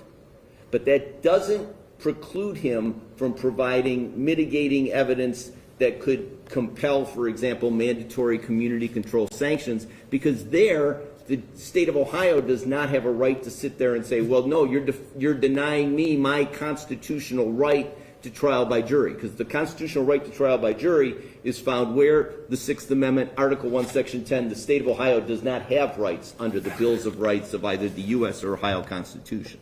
And so that's the essence of my argument, Your Honor. We've set it out in the brief, and I wanted to expound upon it here before the court today, and I appreciate the fact that you've given me so much time to do so. If the court has no further questions, then that's all I have. Thank you, Mr. Martin. Thank you. Before I turn to, it was going to be Ms. Jones, right? That was, I'm paraphrasing, but the defendant Hagwood's legal portion of the presentation before going on to the rest of his presentation, do you want to address that portion only, Ms. Bulow, or somebody else from your table? Or do you already believe you've sufficiently addressed it in your remarks already? Your Honor, just a couple notable things. Whether or not a defendant can receive time from a firearm specification doesn't change the nature of the charge. Firearm specifications aren't offenses. They are sentencing guidelines and sentencing factors that the court may consider in imposing a sentence. There's no case out there that cites any sort of finding that would require a jury to consider merger. Mr. Martin cited no case of the kind, and no court in the state of Ohio has issued any finding along those lines. And it doesn't say, it's not stated anywhere in a statute that, requires a jury to make these factual findings as to merger. Merger isn't a new thing. What Mr. Martin is asking you to do is make it a new thing. He indicated that this was a cutting-edge idea, meaning there is no support out there for it. So Mr. Martin's arguments for merger don't succeed. Well, he's got a point that there are many ideas throughout history that were either lauded or derided as cutting edge, depending on one's perspective, that have now become received wisdom. Correct, Now, I'm Your not Honor. saying this is necessarily going to become received wisdom in the state of Ohio, assuming the sentencing laws don't much change. But I think his comment that it is a matter of first impression and it's cutting edge is, besides being self-laudatory, a way of saying I acknowledge that there's not a lot of decisional support for the claim. Well, a lot of local decisional support. He did mention United States Supreme Court authority. Correct, Your Honor. As to the idea of separate transactions, Mr. Martin had misstated the finding in wills. Wills issues a definition for transactions, and that would be delineated by a separation in time, in space, and in purpose. The only transaction where we don't have time and space, but do have purpose, a difference in purpose, is the Happy's Peace incident. So again, I don't believe that Mr. Martin's argument is successful. So thank you for your perspective on the legal matter, Ms. Bulow and Mr. Martin. Now we'll turn to Ms. Jones. Thank you, Your Honor. You're welcome. Your Honor, with regards to mitigation for Mr. Hagwood with this case, the state's sentencing memorandum, they have him starting his prison sentence at 49 years in specifications alone, not even including the underlying offenses. And we would ask the court to take into consideration the fact that those specifications, those 54-month specifications, while related to his criminal history, it's important for the court to understand that Mr. Hagwood, his criminal history is by and large based on being a product of the system of this justice system. Mr. Hagwood at birth was raised by a grandmother because his mother was on the streets using drugs. He was involved in the juvenile justice system at 10 years old, frequently on the streets, running away from home, physically abused by an uncle. He has pretty much been on his own since he was a child, surviving. I would say survival mode, and I think that's the history that you see based on the opportunities and circumstances for which he was born in. We're not using this as an excuse, Your Honor. We're certainly not suggesting that the court, not give him a prison sentence. He knows he's going to prison for a substantial period of time. We would just ask the court to take that into consideration, that to run sentences concurrently where the court finds to be legally viable, because 50 years expect, Your Honor, people have taken lives and have gotten less time in prison. Mr. Hagwood, while the offenses are serious and they're severe, and I do know that there's emotional harm and victims have been traumatized. We saw all of them testify. He did not pull a trigger. He did not send anyone to the emergency room. And to me, that's significant. I do think that that tells us something about Jermaine Hagwood, and not, while he was given the opportunity to obtain items from these people, he did not hurt them unnecessarily. Was not cold or unfeeling in complete regard. So, and I know there's a lot of facts in these cases, Your Honor. We just would ask the court to take into consideration that there are some mitigating factors with regards to Jermaine Hagwood. He is a person who's had a tough life throughout, and he is going to face the music for what he has done. However, we would ask that a reasonable prison sentence with regards to these charges be imposed, and concurrent time wherever possible. We're also asking this court to waive any court costs and fines, as Mr. Hagwood is indigent. He was found indigent at his arraignment hearings. He's also signed an affidavit of indigency that I have here to provide to the court. And in addition to that, and I addressed this with the prosecutor earlier, Ms. Bulow earlier, his cell phone was taken when he was arrested, and he is asking for the return of that property because it does have pictures and whatnot of things of personal effect for him. I don't believe that the phone itself would be considered evidence. It was used for location data, which was not anything actually on the phone. It was where the phone was pinging. And then there was Instagram records, which again, that was social media. That's not anything necessarily attached to the phone. I don't recall anything from Mr. Hagwood's phone specifically being a part of evidence. We would ask the court to order the return of property with regards to that. In the scheme of things, Ms. Bulow, it's probably the least important thing, but it's whatever it is, it's $500,000-$600,000 phone. What is the state of Ohio's position on whether the phone is evidence of contraband or other property that the state is entitled to keep? Your Honor, at this time, his cell phone remains evidence pending an outcome of his appeal should he file one. I mean, I think that's probably true, Ms. Jones. If I remember correctly, well, actually, I think the Instagram was discerned from a device that the cops had, but I thought there was some evidence that they wound up retrieving from his phone, for example, or that may require his phone to be preserved. For example, Ms. I forget her name, but she lived on Lacona, testified to the effect that his phone number was such and such, which he denied. Well, at some point, somebody may have to look at that phone to see if its number is such and such. That's just a small thing. So I think there was some argument that it is evidence in the case. Now, I don't think it will be destroyed or forfeited, but it may be kept as evidence. But let me think about that. Again, I know it's important to him, and I suppose it would be to anybody, but it's perhaps the least of his concerns here today.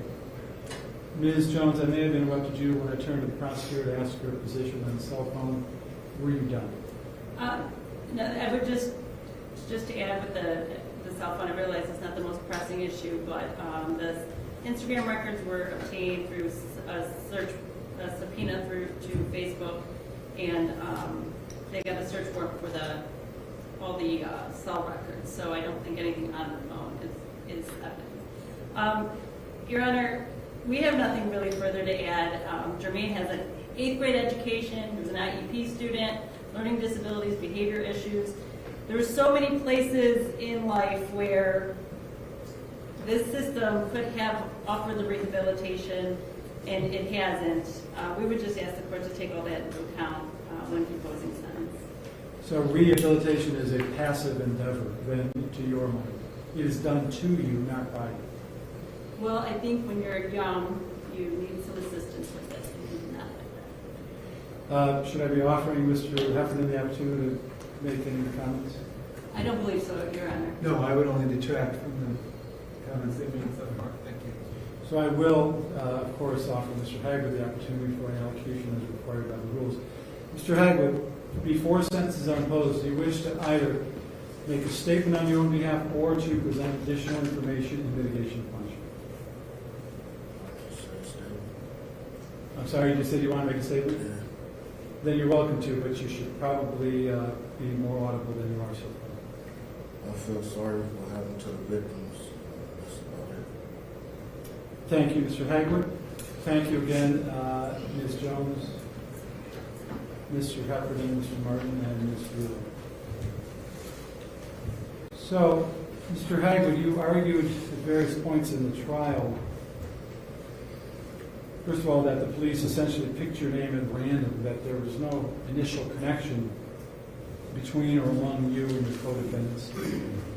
You argued, as I recall your phrase, was no face, no case, that the lack of a witness who could say, let's say somebody like Ms. Sopcich, this is the person, this is what he looks like, and that's him sitting over there, defeated the state's ability to prove the case.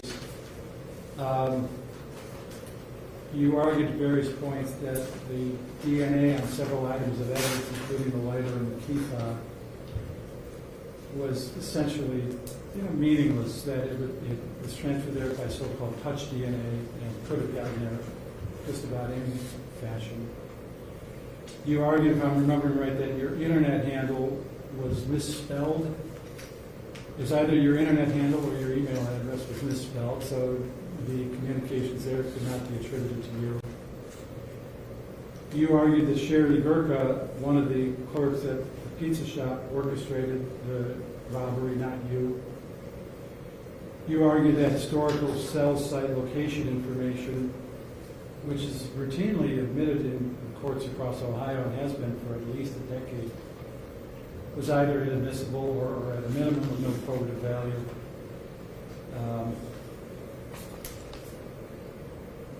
That deliberate strategy having failed, it seems to me that you were found guilty by this jury because the evidence was overwhelming and undeniable. If I'm remembering correctly, there was a 1 in 27 septillion chance that the genetic material found on the key fob, I could be getting the piece of evidence wrong, but found on the key fob or another piece of evidence was somebody else. 27 septillion humans have never existed since history. So it was the evidence that resulted in the guilty verdict, and not anything that your lawyers did or failed to do. So I have faith that when a panel of 3 appellate judges hears this appeal, that your Strickland versus Washington claim is going to be overruled. Now, here's what I want to do with your permission, Mr. Hagwood, Mr. Heffernan, Ms. Jones, and Ms. Buell. I don't want to have a situation where numbers are being thrown out, misadded, miscalculated. So, having heard everything necessary to decide Mr. Hagwood's sentences, I need a couple minutes with a pen and a piece of paper and my thoughts, and I will come out and pronounce the sentences orally in open court in about 10 or 15 minutes. I'm grateful for your patience. We'll see you in a few minutes. All rise.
What do I open it?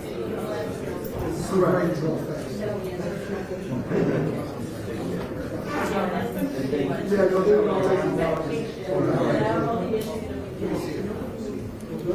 Hey, Jessica. Okay, Yeah. There's it.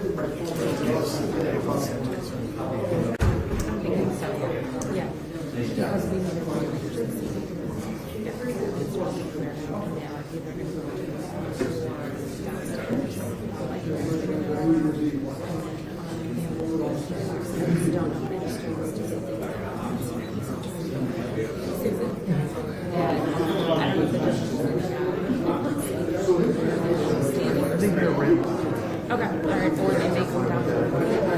Yes. Okay, all right.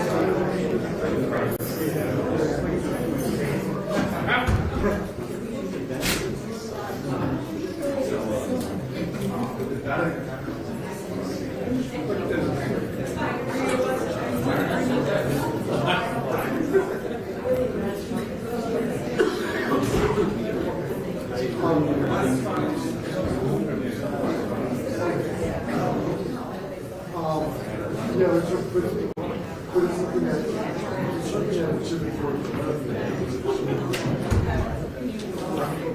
So.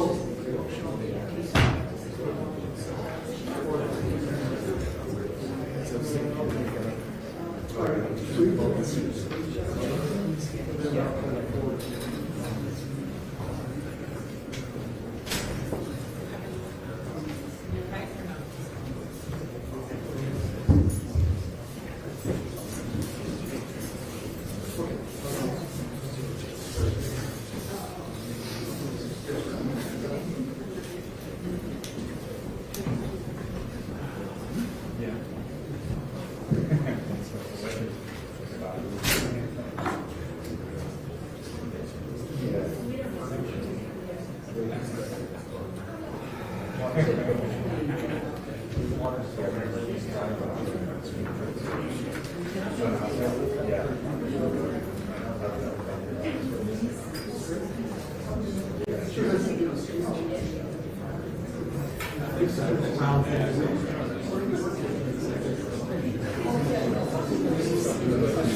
All right.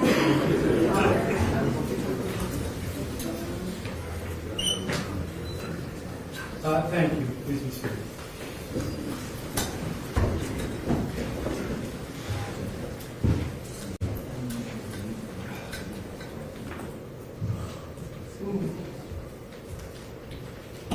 So we are back on the record. Thank you again for permitting a break.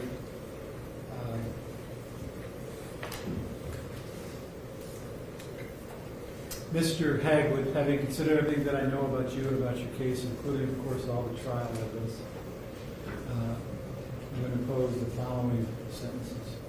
Giving you other advisements that are required by Rule 32, but earlier in the proceedings. So if you kind of stand, please, I will be grateful.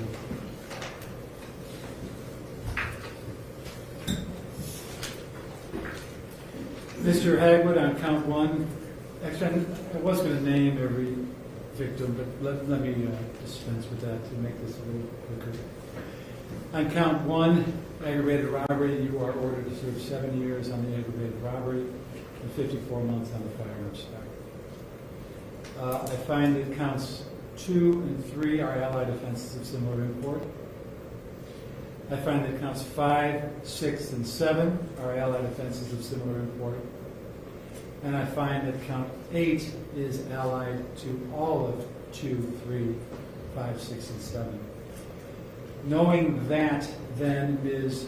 Bulow, I'm going to surmise, but it's not my decision, that the state would, first of all, object to that finding, but second, elect to proceed to sentencing on counts 2 and 5, or some different combination of counts. In other words, the 2 aggravated robberies. Your Honor, the state would first like to object to the merger of those counts. And your assertion is correct. You'd like to proceed to sentencing on counts 2 and 5, which is allied with 6 and 7. Thank you, Ms. Bulow. And yes, your objection is certainly noted. And we had a long conversation about it already. Mr. Hagwood, on count 2, you are ordered to serve an 8-year sentence. And on count 5, you're ordered to serve an 8-year sentence. Each of those counts carries with it a 54-month firearm specification to be served prior and consecutively to the sentence on a felony itself. Mr. Hagwood, on count 9, you are ordered to serve 8 years at the Lorraine Correctional Institution or such other prison as the Department of Rehabilitation and Corrections may house you in. That count also has a 54-month firearm spec that you're required to serve prior and consecutively. Sir, on count 14, you're ordered to serve 8 years at LCI plus 54 months on the spec. On count 16, you're ordered to serve 8 years at LCI plus the spec again. And on count 19, you're ordered to serve 8 years at LCI plus the spec. Mr. Hagwood, on each of counts 12 15, 18, and 20, you're ordered to serve 12 months in prison. And on each of those counts, you're ordered to serve a 54-month firearm specification. Of these sentences, Mr. Hagwood, the sentences for the felonies on counts 1, 2, and 9 are ordered to be served concurrently with each other. On count 14, that sentence is ordered to be served consecutively to the group of 1, 2, and 9. Counts 16 and 19 are ordered to be served concurrently with each other, but consecutively to 1, 2, and 9 as a group, and to 14. And finally, counts 12, 15, 18, and 20 are ordered to be served concurrently with each other, and with counts 1, 2, and 9. So as you are ordered to serve a single 54-month firearm spec on counts 1, 2, and 9. You are ordered, Mr. Hagwood, to serve a single 54-month spec on count 14. And you are ordered to serve a single 54-month spec on 16 and 19. Finally, you're ordered to serve a single 54-month spec on 12, 15, 18, and 20 together. The group of 1, 2, 9, 12, 15, 18, and 20 will all be served concurrently, so essentially 54 months for all those specs. Count 14, the spec is ordered to be served prior and consecutively to that group that I just mentioned, and to a single 54-month spec on count 16 and 19. What this amounts to then, Mr. Hagwood, is 3 54-month firearm specs for a total of 13 and a half years to be served consecutively to each other and prior and consecutively to any sentences for the felonies themselves. For the felony sentences, based on concurrent and consecutive, this amounts to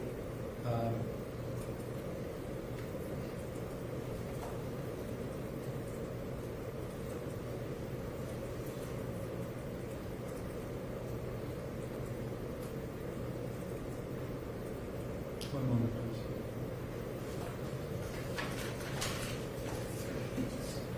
23 years.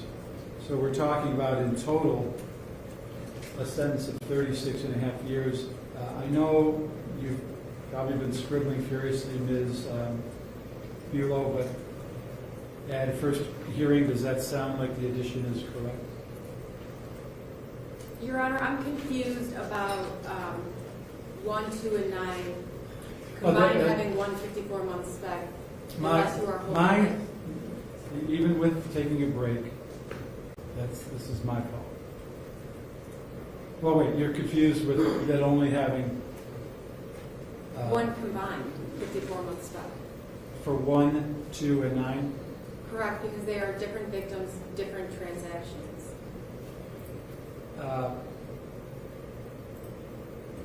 Unless you're finding that those aren't separate transactions. No, what I'm finding is that under revised code 2929.14b1g, it's mandatory to impose sentences for the 2 most serious firearm specs. And by the way, I'm not sure I mentioned the sentence for count 5, but that is also, if I did mention it, that's 8 years on the felony, 54 months on the spec, concurrently with 1, 2, and 9. Anything else that the state of Ohio believes needs to be discussed on the oral record here today?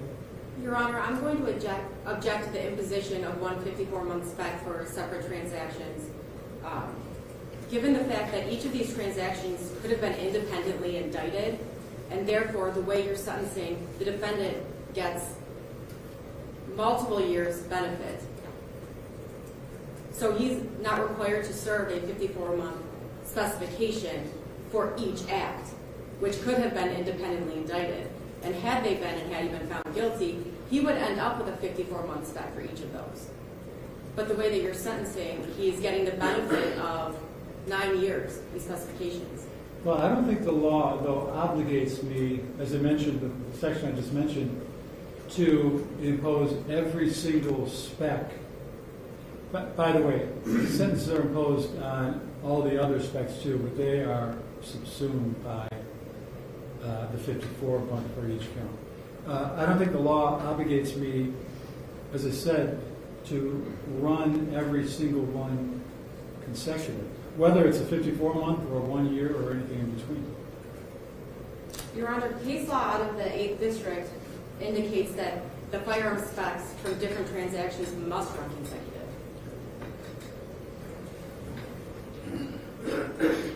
I had a case relatively recently where the basic import of the decision was that at least 2 had to be consecutive, and the others were permitted to be concurrent.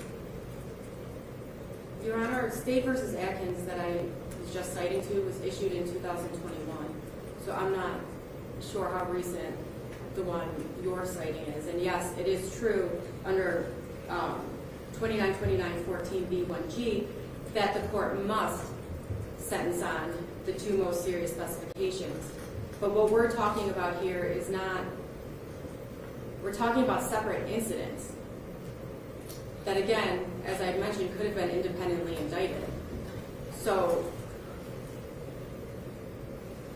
that being said, the defendant should get a 54-month spec on each of these transactions, and all of those should be served consecutively. And as for Happy's Pizza, he should end up with 2 54-month specs to be run consecutive. Well, let me say 2 things. First of all, at the risk of being flippant, we know for a fact that Mr. Haig was going to appeal, so you will have a chance to cross appeal. But second, and in good faith, let me consider what you're talking about. I have orally pronounced the sentence. I will consider again what you are saying. I'll make sure that what I'm doing is permissible by law. If it is, which I believe it is, then these are the sentences. This is the sentence. If it's not, and I realize I've made an error, then I will reconvene before journalizing the sentence. Thank you. Anything else for the good of the order from the State of Ohio? No, Your Honor. Anything else that you thought was worth covering here today? One lawyer for Mr. Haig. No, Your Honor. All right, thank you all. So, actually, hold on one second. You are reminded then, Mr. Hagwood, that this sentence carries a 5-year period of post-release control. I gave you the data advisement in greater detail earlier. You have the jail credit I've already given you. And you are advised that you do have the right to appeal. Should you wish to appeal, find that you cannot afford a college counsel, then such counsel will be provided by the state, and as will the papers to prosecute that appeal. So thank you, Sheriff. Mr. Hagwood. Your Honor, can I actually add 2 things? No? Sorry. Ms. Bueller first. The defendant wasn't advised of the indefinite sentence pursuant to written. I am so glad you reminded me. And I've been taking breaks each time, too, so that's why I always ask anything for the good of the order. Excuse me, Your Honor, if I may. The indefinite tail, I believe, has to be 1/2 of only one of the multiple offenses. It's not for each one. And so accordingly, it would only be, the indefinite tail in this case would end up being 4 years. The state would agree. Yeah, I was going to say, as I recall, that is accurate. So, Mr. Hagwood, other than the weapons under disability, the felonies that you've been sentenced on today are all felonies of the first degree. So the sentence given in court is the sentence. But if you get down to prison, and if you violate the Department of Corrections rules, if you have a high security classification, if you engage in other misconduct, then the DRC, at its discretion, may keep you on any count for up to half, again, 50% of the term imposed by the court here. So for an 8-year prison term, you can actually be kept for up to a total of 12 years, because 8 plus 4 is half of 8. 1 second. You want to say this as well? You had indicated that some of these sentences run consecutive. I don't believe the court made the findings on the record for consecutive sentences. All right. Give me 1 second. Continuing, Mr. Hagwood, on the subject of indefinite sentences on the felonies. It is rebuttably presumed that you will be released from service of these sentences on the expiration of the minimum terms imposed here in court, or on the presumptive earned early release date, whichever is earlier. But the DRC, Department of Corrections, may rebut that presumption at a hearing, and only if the department makes specified determinations regarding your conduct while confined, your rehabilitation, your threat to society, your restricted housing, if any, and your security classification. So if the DRC at that hearing does make these determinations and rebuts the presumption that should be released at the end of the sentence imposed by this court, then the department may maintain your incarceration for up to half again on the particular count, up to 4 years in this case. Additionally, I have imposed consecutive sentences for some of these counts. I do so, first of all, finding that you committed these crimes while on a post-release control sanction. Excuse me.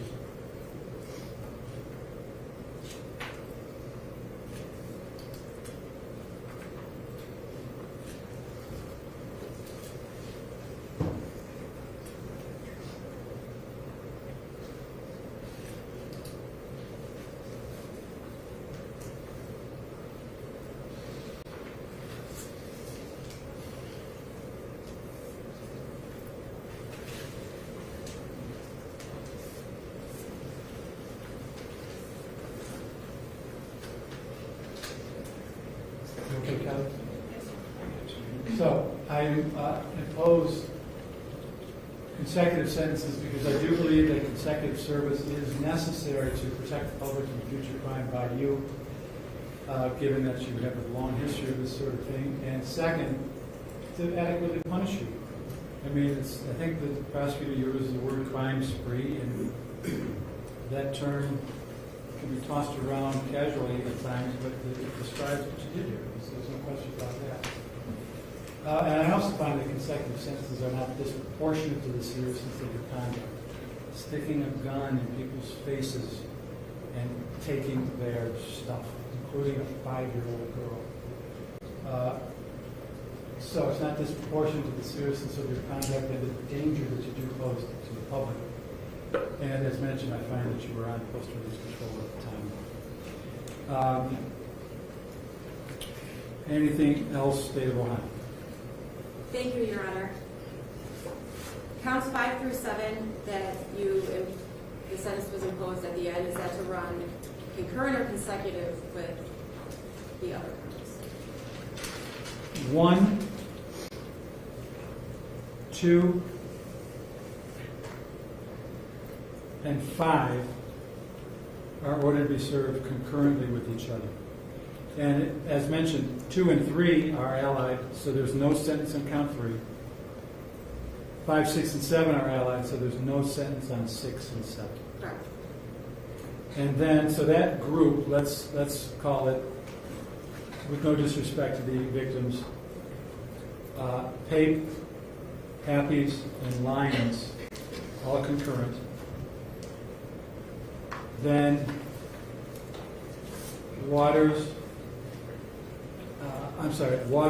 consecutive to that group. 16 and 19, Sopcich and MacArthur concurrent to each other, but consecutive to the group of 1 of November 2nd, and to Waters.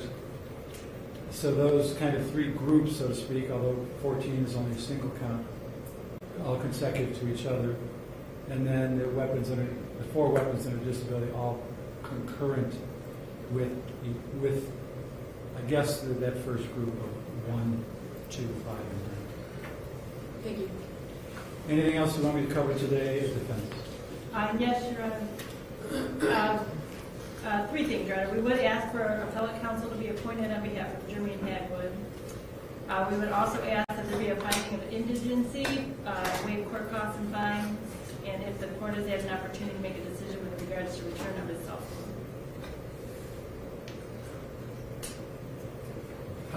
The cell phone we talked about, Ms.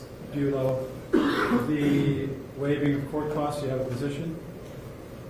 The state doesn't have a position on court costs. And appellate counsel, you have a position on the question of indigence. All right, so let me think about that. I'll include those things or not in the judgment entry coming out of today's hearing. Your Honor, if I may I just approach the bailiff to hand her the copy of the affidavit of indigency prosecutor has reviewed? Sure. I think we're going to take a break, but before we do that, I suspect some fair number of people in this courtroom have been here for the whole time, not uninterested in the sentencings of Ms. Hyde and Mr. Hagwood, but most concerned about Ms. McLoyd. I just want to say I appreciate your patience. I think, as you can see, it's probably better to do it this way. You've seen the number of errors that I made that I think have been corrected and will be corrected in the judgment entry. So I didn't mean to keep you waiting around, but I also think it's salutary to do this only once. So appreciate it. We'll go on at 10 after, please. All rise.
They are too.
All rise. Thank you. Please be seated.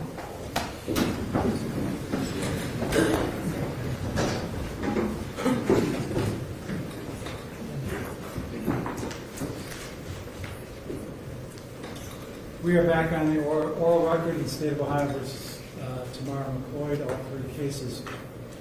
All participants remain present. I should note for the oral record that Mr. Cafferty is certainly present now, and he has been present for the bulk of the afternoon. He was otherwise occupied at the start of this hearing, but has been here, I would say, most of the time. I'll be happy to hear first from the state of Ohio, Mr. Filiacho. Thank you, Judge. Please, the court. This court has already conducted the sentencing hearings for Tamara McLoyd's co-defendants on what we've been calling the aggravated robbery case. The court has heard our arguments with regard to merger and firearm specifications with regard to that case. I will not belabor those arguments here. I'll mention, though, when it comes to the homicide case and the robbery case from December 25th that were tried together. This is 666-570 and 669-473. We did file a sentencing memorandum in these cases, and I'd like to put some of that on the record here with regard to allied offense discussions. For 666-570, this defendant was found guilty on count 1 of a murder, a lesser included offense of aggravated murder, count 2 aggravated murder, and count 3 murder under a separate murder statute. The state concedes that all 3 of these offenses will merge, and the state elects to proceed to sentencing on count 2 aggravated murder.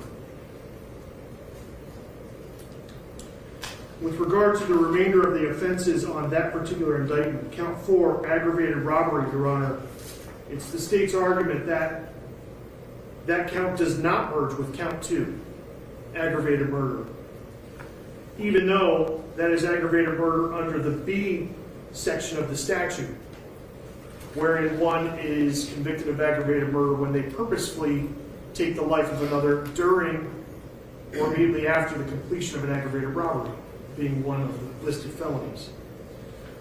The state makes this argument for a factual and a legal reason. Number one, we've cited 2 cases there, State versus Philpotts out of the 8th District and State versus Hughley out of the 8th District, as well as both of them following a case, State versus Bickerstaff out of the Ohio Supreme Court, wherein it was found that aggravated robbery may be punished separately and independently from an aggravated murder, dependent upon the commission of an aggravated robbery. As a legal matter, as a factual matter, Judge, in this case, you recall the video evidence in this case. Shane Bartek was run up from behind by this defendant, and he immediately backed up and put his hands up, and he took off his shoes, and he gave her items from his person. If you recall, in the moments where this defendant fired once in the air and then once at his back as he was falling away from her, after she did that, she did not pick up anything from the ground as she ran away, got in his car, and drove away from killing him in his own car. Factually, she had already had what she was going to take. She already had his car key. She already had whatever else she took from him. She didn't need to shoot him. She didn't need to kill him in order for the robbery to have been completed. As a factual matter, it does not merge with the aggravated murder dependent upon it. So count 4 does not merge with count 2. Count 5, another murder count, merges with count 2. Counts 6 and 7 are felonious assault. We can see they also merge with count 2. And counts 8 and 9 are theft offenses. We can see they merge with count 4, aggravated robbery. Count 10 is having a weapon while under disability. That does not merge with any other count. When Tamara McLoyd walked up to the Cross Creek Apartments on December 31st, she had a gun in her possession. At that moment, she's committing weapon under disability offense, dependent upon no other felonies she is about to commit. Count 10 does not merge with any other count. When it comes to the other robbery case, Judge, those counts don't merge with each other either. Now, I'd like to mention firearm specifications. With regard to the aggravated murder case, Judge, count 2 has a 7-year firearm specification and a 3-year firearm specification and a 1-year firearm specification. We've laid out the argument that this defendant should receive a 7-year term prior to and consecutive with whatever prison term this court orders for the aggravated murder offense, which I'll get to in a moment. The aggravated robbery, count 4, that does not merge with count 2, has with it a 7-year firearm specification, a 3-year firearm specification, and a 1-year. The state concedes that the 7-year is inapplicable to that count because that count does not have an essential element of causing or attempting to cause death or physical harm to another within the count of aggravated robbery. For that reason, 2929.14B1FI precludes this court from ordering a 7-year firearm specification term on count 4. So count 4 should have a 3-year firearm specification attached to it. It's the state's argument that the 3-year firearm specification on count 4 should run consecutive to the 7-year firearm specification on count 2 for the reasons under the statute.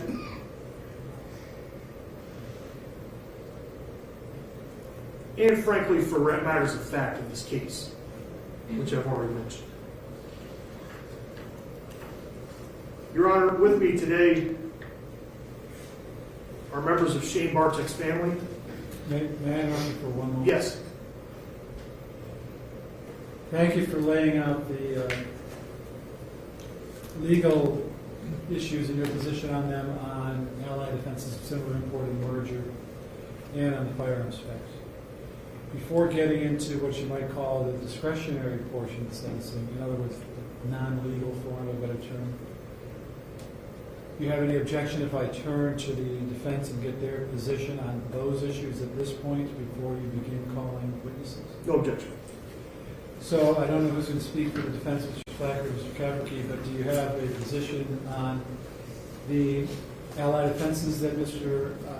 Filiacci just outlined and the question of whether, if 2 specs, a 7-year and a 3-year remain, they must be consecutive or can be? Thank you, Your Honor. Thank you. I understand you want to reserve the other issues. Secondly, Your Honor, with respect to the merger issues, or let me just back up real quickly, Judge. I'll be pretty direct. I know it's been a long day for everyone. And by the way, this would apply for 669-261 as well. That there's, you sat here through Mr. Hagwood's sentencing. There's some issues there too. Right. Judge, with respect to the 7-year firearm specification, that's because Mr. Bartek was a peace officer. As you know, Your Honor, he was not in the course and scope of his duties as a peace officer when this event occurred.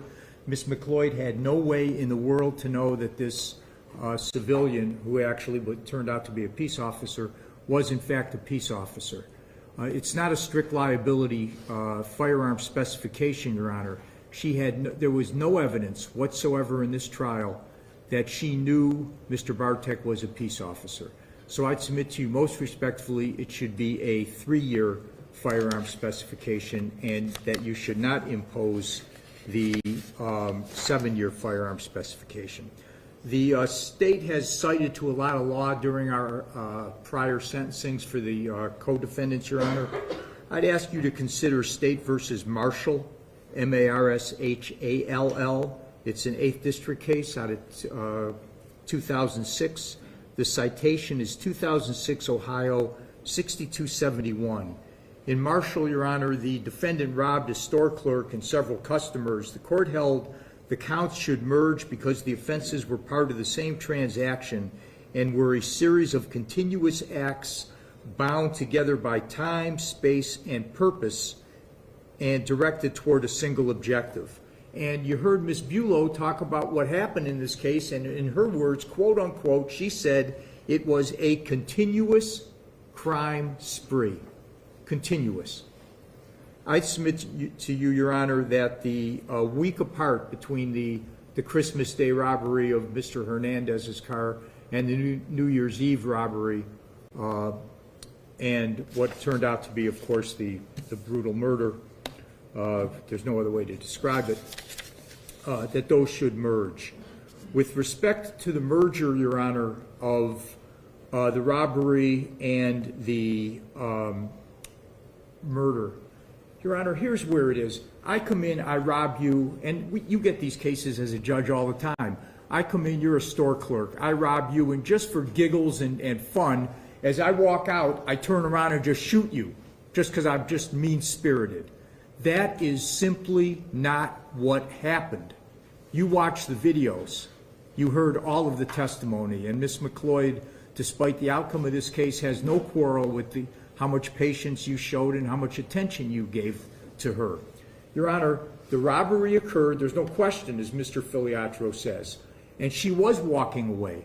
But what happened is, and I'm not blaming Mr. Bartek at all, you know me too well, Judge, I'm not blaming the poor man that got killed.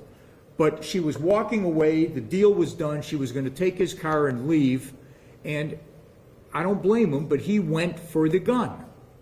And there was a scuffle, and that's when there was a shot. Now, Mr. Filiatro keeps telling you there was a shot in the air and a shot in her back, in his back. The coroner, medical examiner, testified it was not a shot in the back. And I defy anyone who watched that to say that there was another shot, one that went up in the air.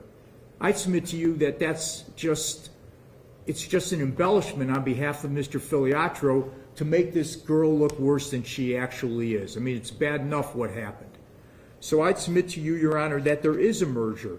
The robbery and the ultimate shooting were part and parcel of one single event.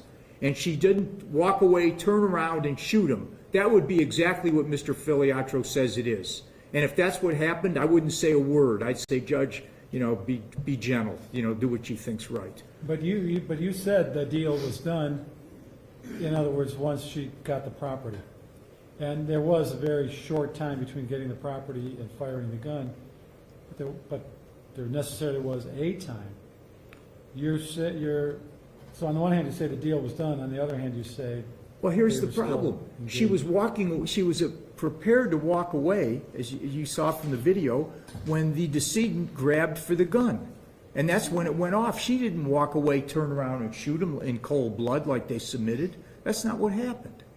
I mean, she's going to get a long enough sentence. We understand that. But the idea still would be the aggravated robbery was complete. To use your words, the deal was done, and then something else happened. Correct. Another act or another transaction. Well, even though obviously in the space of time, there's hardly any separation. Well, Your Honor, that act or transaction, as you want to depict it, was a spontaneous eruption as a result of a scuffle over the gun that lasted less than, I think, 3.5 to 4 seconds. That was not something as presented by the government, who said to you, she already had accomplished the robbery but chose to kill him anyway. That's just not borne out by the facts. I mean, it's nice hyperbole, it's great for the media, but that's not what happened. And I think we have to really focus on what actually transpired. So I'd submit to you that, and I know you could disagree with us, but I'd submit to you most respectfully that the robbery and the murder should merge as one act, and that the Christmas Day should merge, and that the 7 years inapplicable because she didn't know that he was a peace officer, and it should be a 3-year. Thank you, Your Honor. All right, thank you for that. And Mr. Filiatro, as you know, typically we'll, at a sentencing hearing, hear everything from the plaintiff and then everything from the defendant. So appreciate your willingness to handle what I would refer to as the legal issues. They're not unimportant, but they're the legal issues first. And you're welcome to continue the presentation you had in mind. Thank you. I just want to respond to one thing, or a couple things Mr. Schlackett just said. He mentioned that Tamara McLoyd did not know Shane Bartek was a police officer, and therefore the 7-year firearm spec should be inapplicable to her. I'd like to point this court to State v. Anderson, 2009-Ohio-3900, at paragraph 34. This is out of the 8th District. Quote, as our prior decisions bear out, there is no indication whatsoever that the General Assembly intended to impose anything other than strict liability for the peace officer penalty enhancement contained in 2903.13C3 and State v. Coreni. Look, this is not the same as a capital murder specification, whereas there is a death penalty potential for the murder of a peace officer, where the General Assembly put in the statute that the person must know or have reasonable cause to believe that the victim is a peace officer. No such language exists in the 7-year firearm specification, and the defense wants this court to read that language into the statute that just isn't there. Strict liability does apply. And Apprendi, although not mentioned by Mr. Schlackett, mentioned by one of his learned peers earlier, Apprendi versus New Jersey is not violated because the jury did find, as a matter of fact, that Shane Bartek was a peace officer. That's point number one. Point number two. At trial, we proved there were 2 shots fired. And Mr. Schlackett can get up here, and he's probably going to get up here again, and try to relitigate this idea that she only fired once out of her gun. I just want the court to recall the infrared camera angle, which showed clearly a shot fired when that gun was pointed upward, prior to it being pointed down at Shane Bartek, whether it's his back or his side, whatever. It certainly wasn't his front. It certainly wasn't as he stood there in front of her. She fired twice. And I'd like this court to recall just the simple mathematics involved in the gun that she was recovered when she was arrested, having 4 spent casings still in the cylinder. And I believe she told the police that gun was fired twice at New Year's. That leaves 2 spent casings needed to be accounted for, and they are by video and photographic evidence.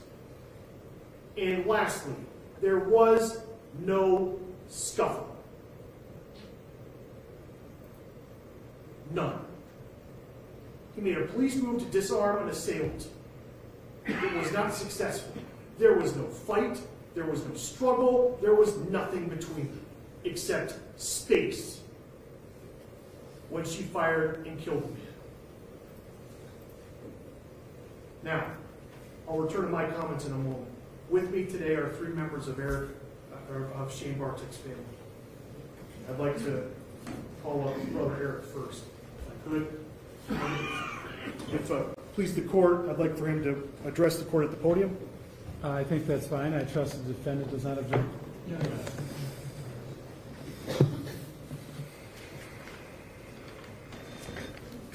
Sir, good afternoon. Your name is Eric Bartek? Yes. I'll be happy to hear whatever it is you came to say. Okay. My name is Eric. Shane is my brother. On December 31st, 2021, Shane Bartek was tragically taken away from my family and I without a single ounce of remorse.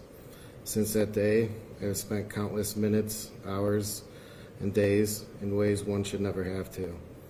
First, the initial disbelief that my brother may have been murdered, then the confirmation that it was my brother's body. Grieving every single day that I will never get to see or talk to him again. Regretting not spending one more hour with him that afternoon, planning his funeral and burying my brother. Attending countless police memorials and fundraisers in remembrance of Shane. Watching my brother's face all over the media. Attending the 7-day trial and reliving the trauma of my brother's murder, and finding out every single detail of how my 25-year-old brother's life was cruelly taken away from him. Seeing pictures of the last outfit he chose, watching the video of his last seconds over and over again as he was just trying to innocently go to a Cavs game. Cruel, evil, and inhuman don't even begin to explain the words of someone to take a son, brother, friend, police officer, nephew, and grandson away for no reason. Shane was my younger brother, but in many ways I looked up to him. He always knew what he wanted to do in life, and that was to make everyone around him happy and feel safe. This is part of the reason why he became a police officer. Shane always took time out of his busy schedule to try and spend it with his family and friends. And he had more friends than I can count. Everybody loved him. His smile was contagious. He made you feel at peace. For as long as I can remember, Shane and I always competed at everything we could. Shane was very intelligent, always setting the bar high with good grades. I was envious how easy it was for him.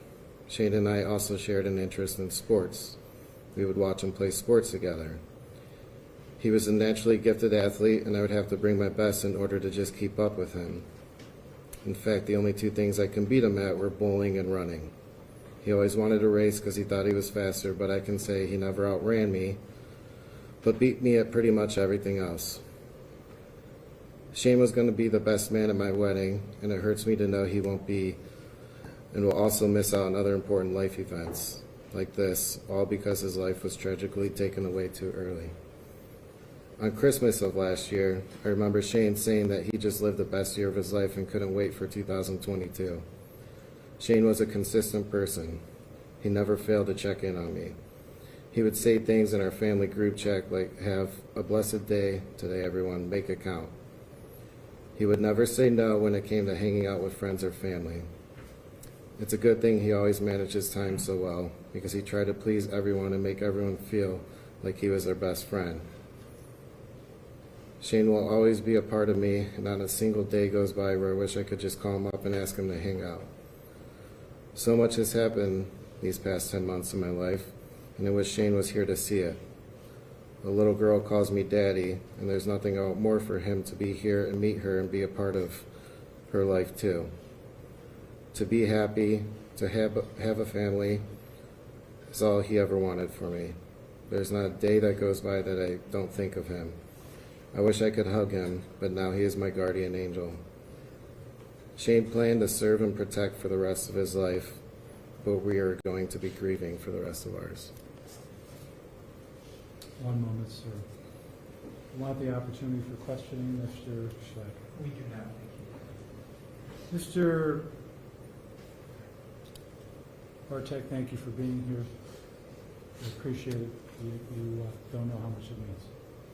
Mr. Filiatro. Thank you, Judge. If I could have Shane's sister, Summer, please come up.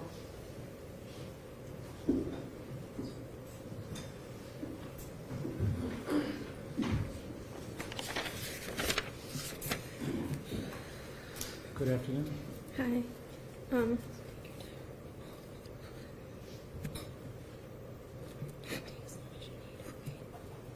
Ms. Bartek, you will have whatever time you need. So, My name is Tamara Bartek. I'm Shane's twin sister.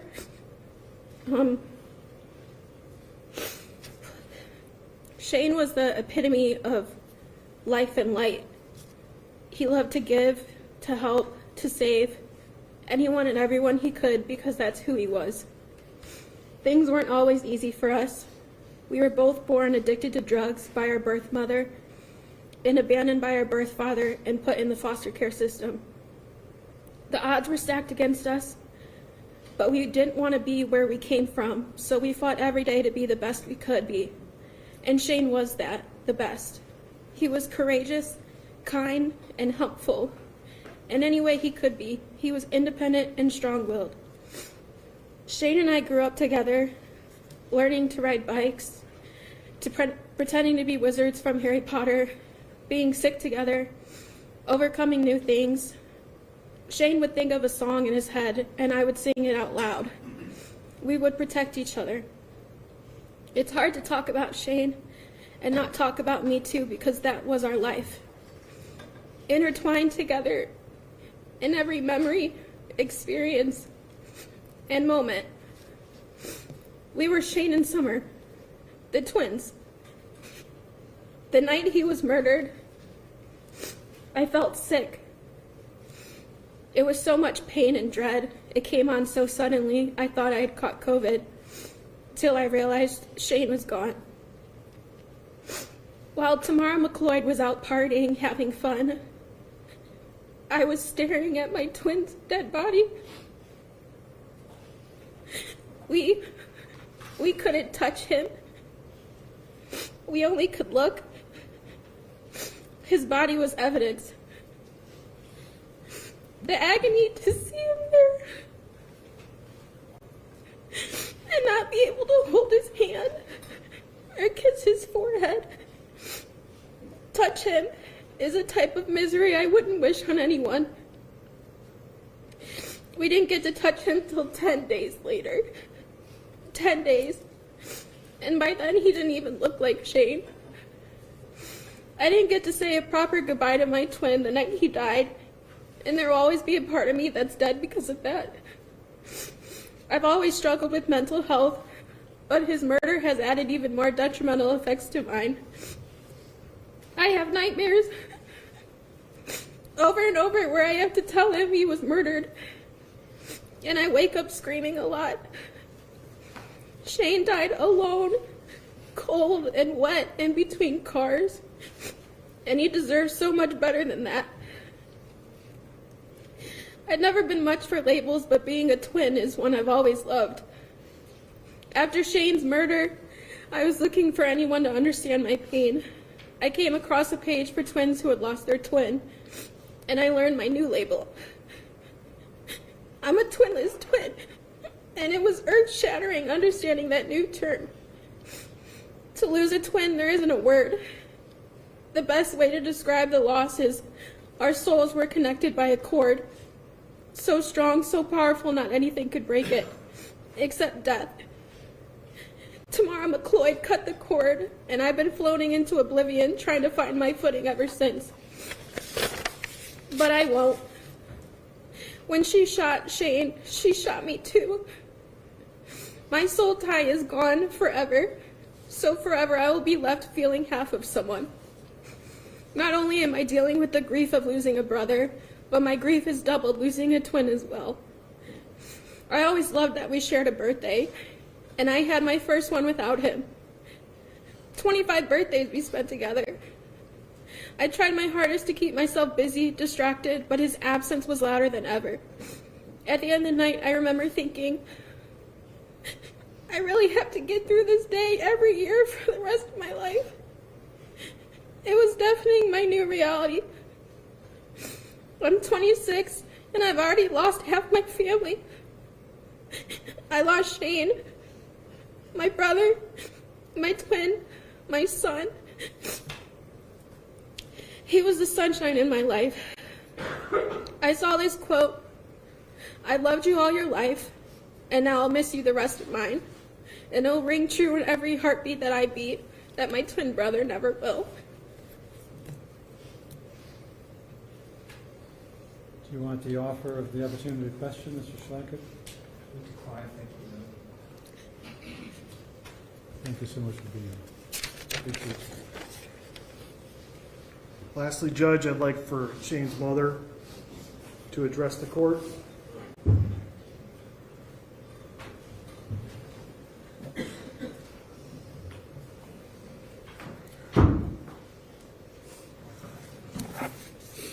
Good afternoon.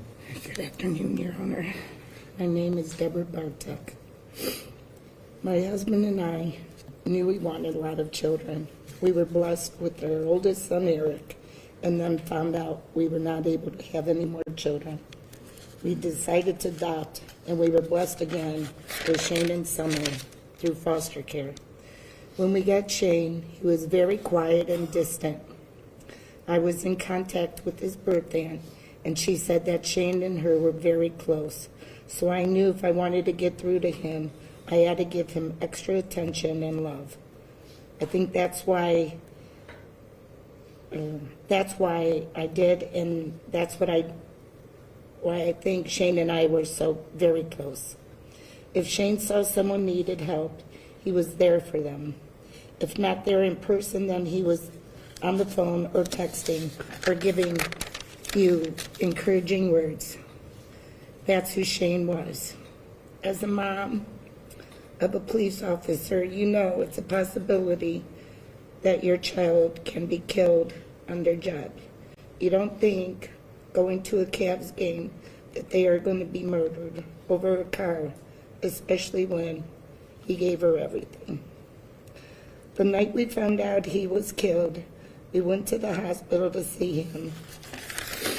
We were not allowed to touch him because of the evidence. I couldn't hold my baby. I couldn't wipe away the blood on his face. I couldn't tell him how sorry I was that this happened to him. The hardest thing was, my husband passed away 3 years earlier, and I didn't have him to be with me. I looked over at Summer and Shane, and I knew I had to be strong for them because I knew they needed me more than ever. I held on to a police officer so my legs wouldn't buckle when I was looking at my son. All I wanted to do that moment was to take away Shane's pain, his sister, his brothers, and mine. Unfortunately, our lives were never going to be the same again.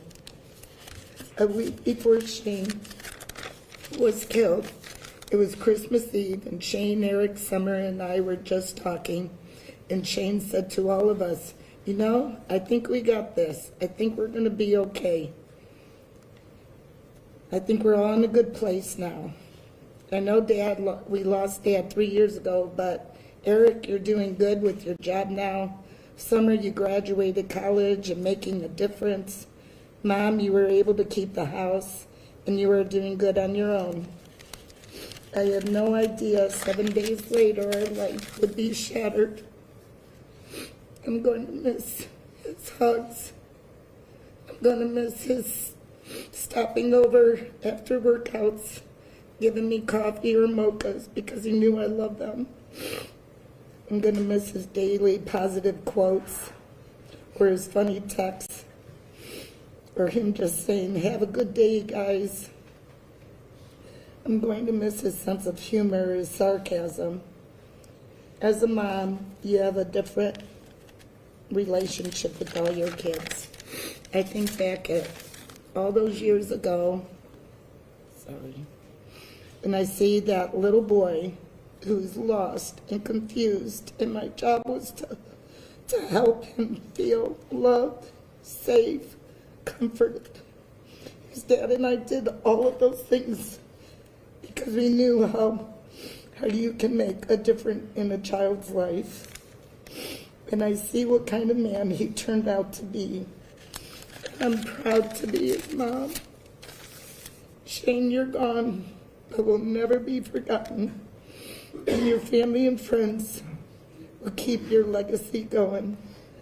I will forever miss you, Shane. Yeah.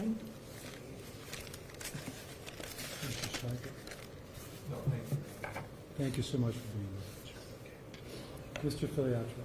Thank you, Judge. A few more comments on behalf of the state of Ohio on this matter.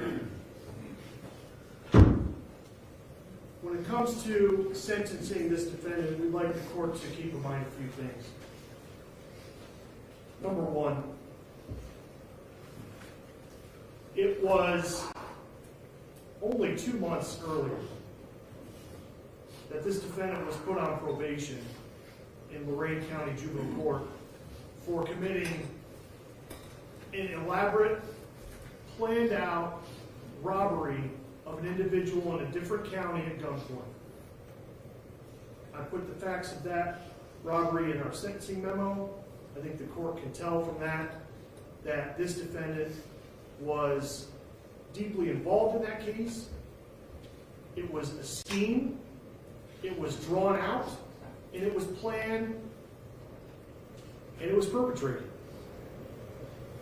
And she's put on probation for that, and it's 5 days later. I'm not even sure the ink was dry on the paper. 5 days later, she is with her cohorts that you've seen in court today, committing what is aptly described as a crime spree throughout this county. Other people's cars, other people's possessions, other people's safety, other people's well-being meant nothing to her. And over the course of November and December, she did what she wanted with impunity while on probation. She was given a chance in Lorain County to learn something from her mistake that she made as a kid. She learned nothing. And she just committed robbery after robbery, gun after gun. Christmas Day, that video, I know you remember. She and the people in that car sat at that stop sign, and you could see in that video, you could see Rafael Hernandez in a moment of vulnerability, unpacking his suitcases, pulling them out of his car, and standing there. And that car, once the traffic allowed, drove straight up to him. And they got out and immediately robbed him. And the way she did it is very interesting. She walked up and walked around past him and then turned. And I know you remember what he said. He looked at them and said, "Hello," because he's a kind person. Very similar to the female victim you saw earlier in this courtroom with Mr. Hagwood's sentencing. Kindness of people, obliterated. With impunity. Shane Bartek, very similar. The same location. She went right back to the well, and she goes right up to Shane Bartek, who is just walking to his car, and she is pretending to be on her phone. And you saw that video. He looked over and saw her and was disarmed by the innocuous person just walking up to him. Not even up to him, just walking in the same direction, staring at a phone. He looked and saw her, looked away, and she ran up to him. And he gave her what she wanted. His murder is senseless. Wouldn't it be great to have him here? Just like we had our other victims earlier today. Telling this court what it's like to be a robbery victim and have their peace taken from them, their peace of mind, their security, their safety. No, we don't have that. Because she killed him and she didn't need to. And I want this court to take that into account in sentencing. Because it is clear that this defendant looked at the probation she was given in Lorain County and laughed at it. And couldn't wait to get a gun in her hand. And couldn't wait to commit crimes in this county. For that, Judge, there's no coming back. We ask this court to consider a term of life without parole on the aggravated murder. And if this court does not feel that that's the appropriate sentence, we ask this court to consider the 30 years to life with consecutive terms. 10 years for the firearm specifications on that case, and the robbery of Rafael Hernandez to be served consecutive. That is not the same transaction. That is a different victim, a different car, a different day. That couldn't be any more different, yet for her, the same. You've heard our arguments on her robbery cases, Judge. The people of this county need to be safe from this defendant. Please sentence her accordingly. Thank you. May I trust, Mr. Filiatro, that you're not seeking restitution for any crime? No. Mr. Filiatro, thank you for a thorough presentation. Should I be addressing Mr. Cafferty or Mr. Cafferty? Thank you, Judge.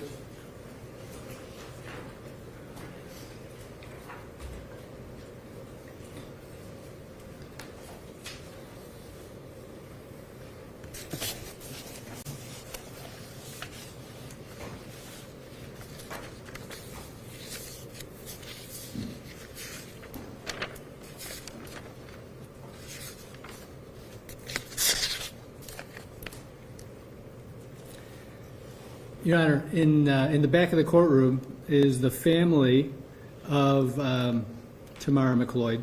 And I would point out there's her mother, Tasha McLoyd, her grandfather, Timothy McLoyd, her aunt, Christine Johnson, her sister, Sade Graham, and her aunt, Amber Edwards.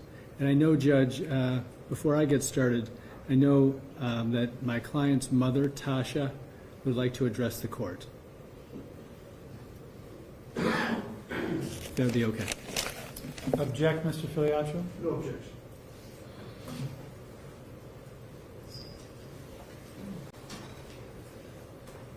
Tasha, if you would please state your name and spell your last name. Good afternoon. My name is Tasha McLoyd, McLoyd. I am See if you can speak a little louder. I am Tamara McLoyd, mother. Good afternoon. Good afternoon. I would first like to start off as saying this is a tragic for everyone, for their family, for our family, because this is a kid. She's not an adult yet. She doesn't even realize the real severity of this, probably until you get to telling her the numbers. I sincere for all the victims who were victims in this crime spree or whatever occurred. Tamara has been fighting battles of her own since the age of 5. I have not spoke out about it because there's so much going on. I didn't know if it would harm her or if it would help her. I've been taking her to the doctor since she was 5 years old. I've had her in special schools. She's had special therapy. She was recently in trouble in Lorain County, as everyone keeps talking about. He gave her probation. Me, as a mother, I asked him to put her in a treatment facility. I told him she needed mental health help. She needed drug help. He put her on probation. If I'm telling you I'm her mother and I'm asking you to send her somewhere for help, why would you put her on probation? And everyone want to say it's the parents' fault. One thing I did do for Tamara, I never wanted to be here today. I feel bad for this family. I'm also hurting. I tried. I took her everywhere. I put her on medicine. You get with these people, they tell you what the medicine do to you. She got a certain age, she realized it slowed her down, which it was supposed to. That's why you were on it, so you could get through school. Yes, Tamara is very smart. I never let them say that she wasn't intelligent. She knows her work, but she doesn't understand things like we do. In life, some people need medicine. Tamara needs medicine. She didn't want to take her medicine now. Nobody wants to talk about it, not here, not Lorain County. Tamara needs medicine. You can't be on medicine all these years and then at 18 just say up and say, I don't want to take it. You were on it for a reason. And also, I took medicine. I suffer mental health, and I tried to explain to my daughter, you can't mix drugs and be a mental health patient. No kind of drugs. It just doesn't go. I had got in trouble in my years. I was able to overcome it. I worked 2 jobs. I don't do drugs. I don't drink. I tried everything with Tamara. I asked Lorain County. I asked Cuyahoga County Juvenile. I said, I don't want her on the streets. Put her in a treatment facility. Get her mental health right. She cannot function.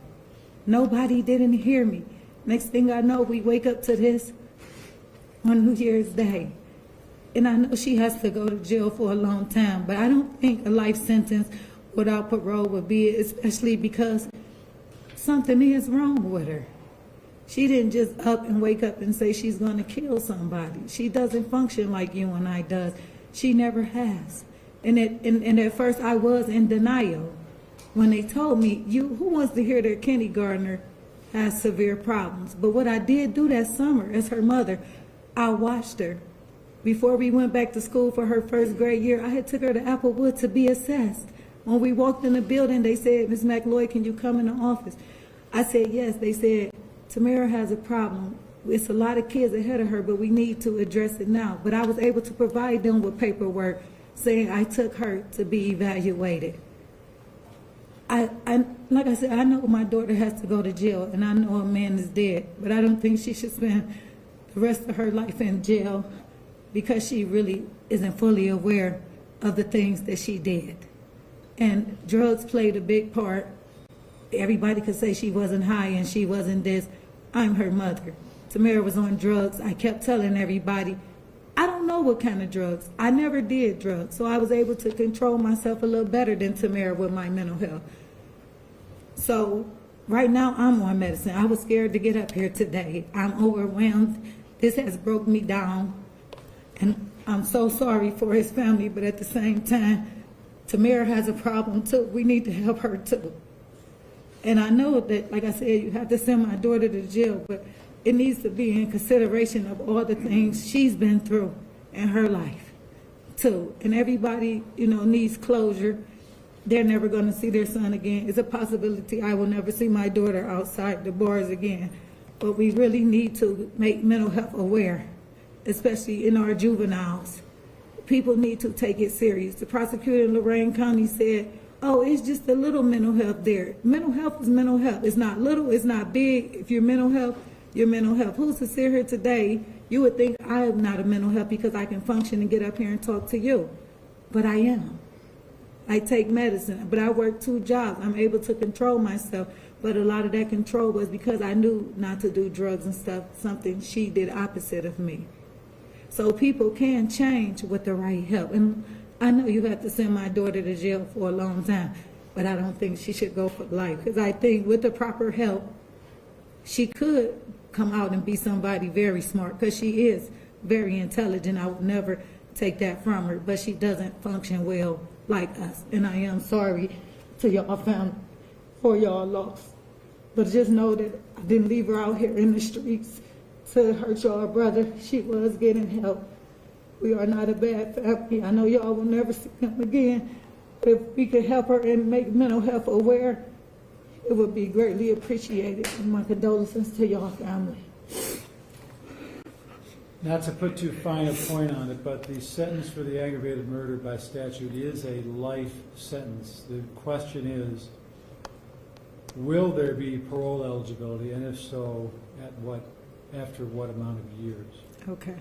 I bet her lawyers have told you that, but that's what she's facing. Yeah. Not to mention I know. Lakewood, Cleveland Heights, et cetera, et cetera. So I cannot endorse in any way, shape, or form any of your daughter's conduct, but I have to say I respect the fact that you came here and spoke measuredly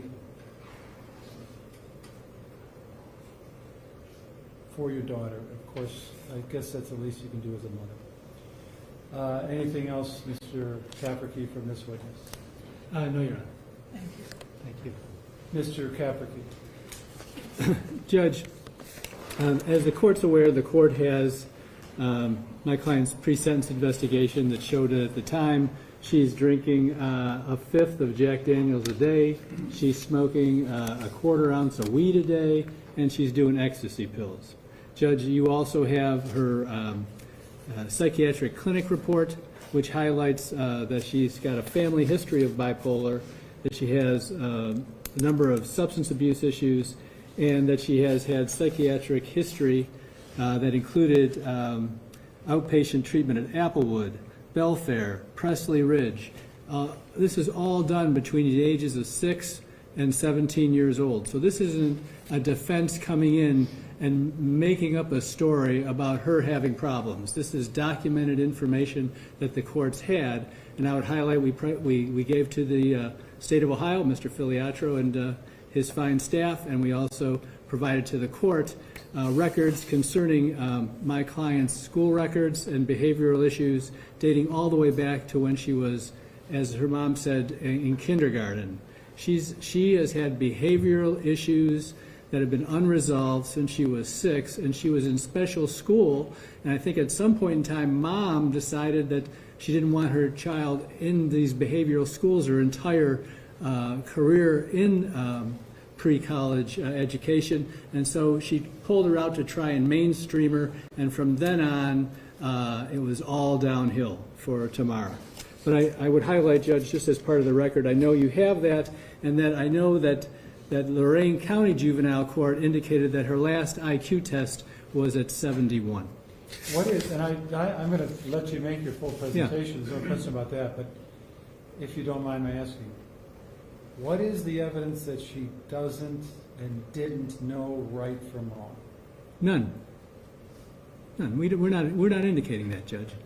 Just that she has severe behavioral issues, and that they were documented all the way back to when she was 6. I interrupted you. Please No, Judge. And then I would point out the psychiatric clinic that we have had determined that she was diagnosed with adjustment disorder, oppositional defiance disorder, rapid mood changes. She was prescribed antidepressants. The physician, Dr. Susan Kimmel, diagnosed her here with ADHD, cannabis use disorder, and severe alcohol use disorder. There's records, Judge, and information from Applewood records, Metro Health records, Catholic Charities, Cleveland School records, and Social Security records highlighting this information.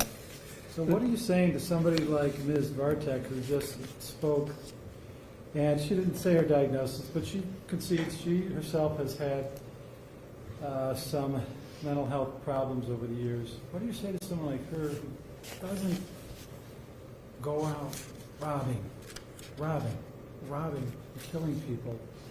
Are you saying that hey, maybe if you do that, that's okay because, you know, you've got a mental health diagnosis, and what can you do about it?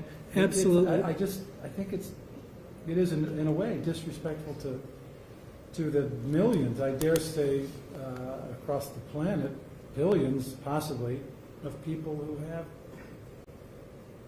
mental health, either diagnoses or undiagnosed mental health conditions. Now, clearly, like any condition, there are ranges of severity.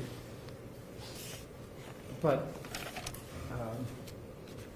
how should I put it? I have sat through many sentencings in this courthouse for people who have worse diagnoses than Ms. McLoyd and have not committed nearly the gravity of the offenses and the repeated offenses that she has. So it may be that you don't have much to work with.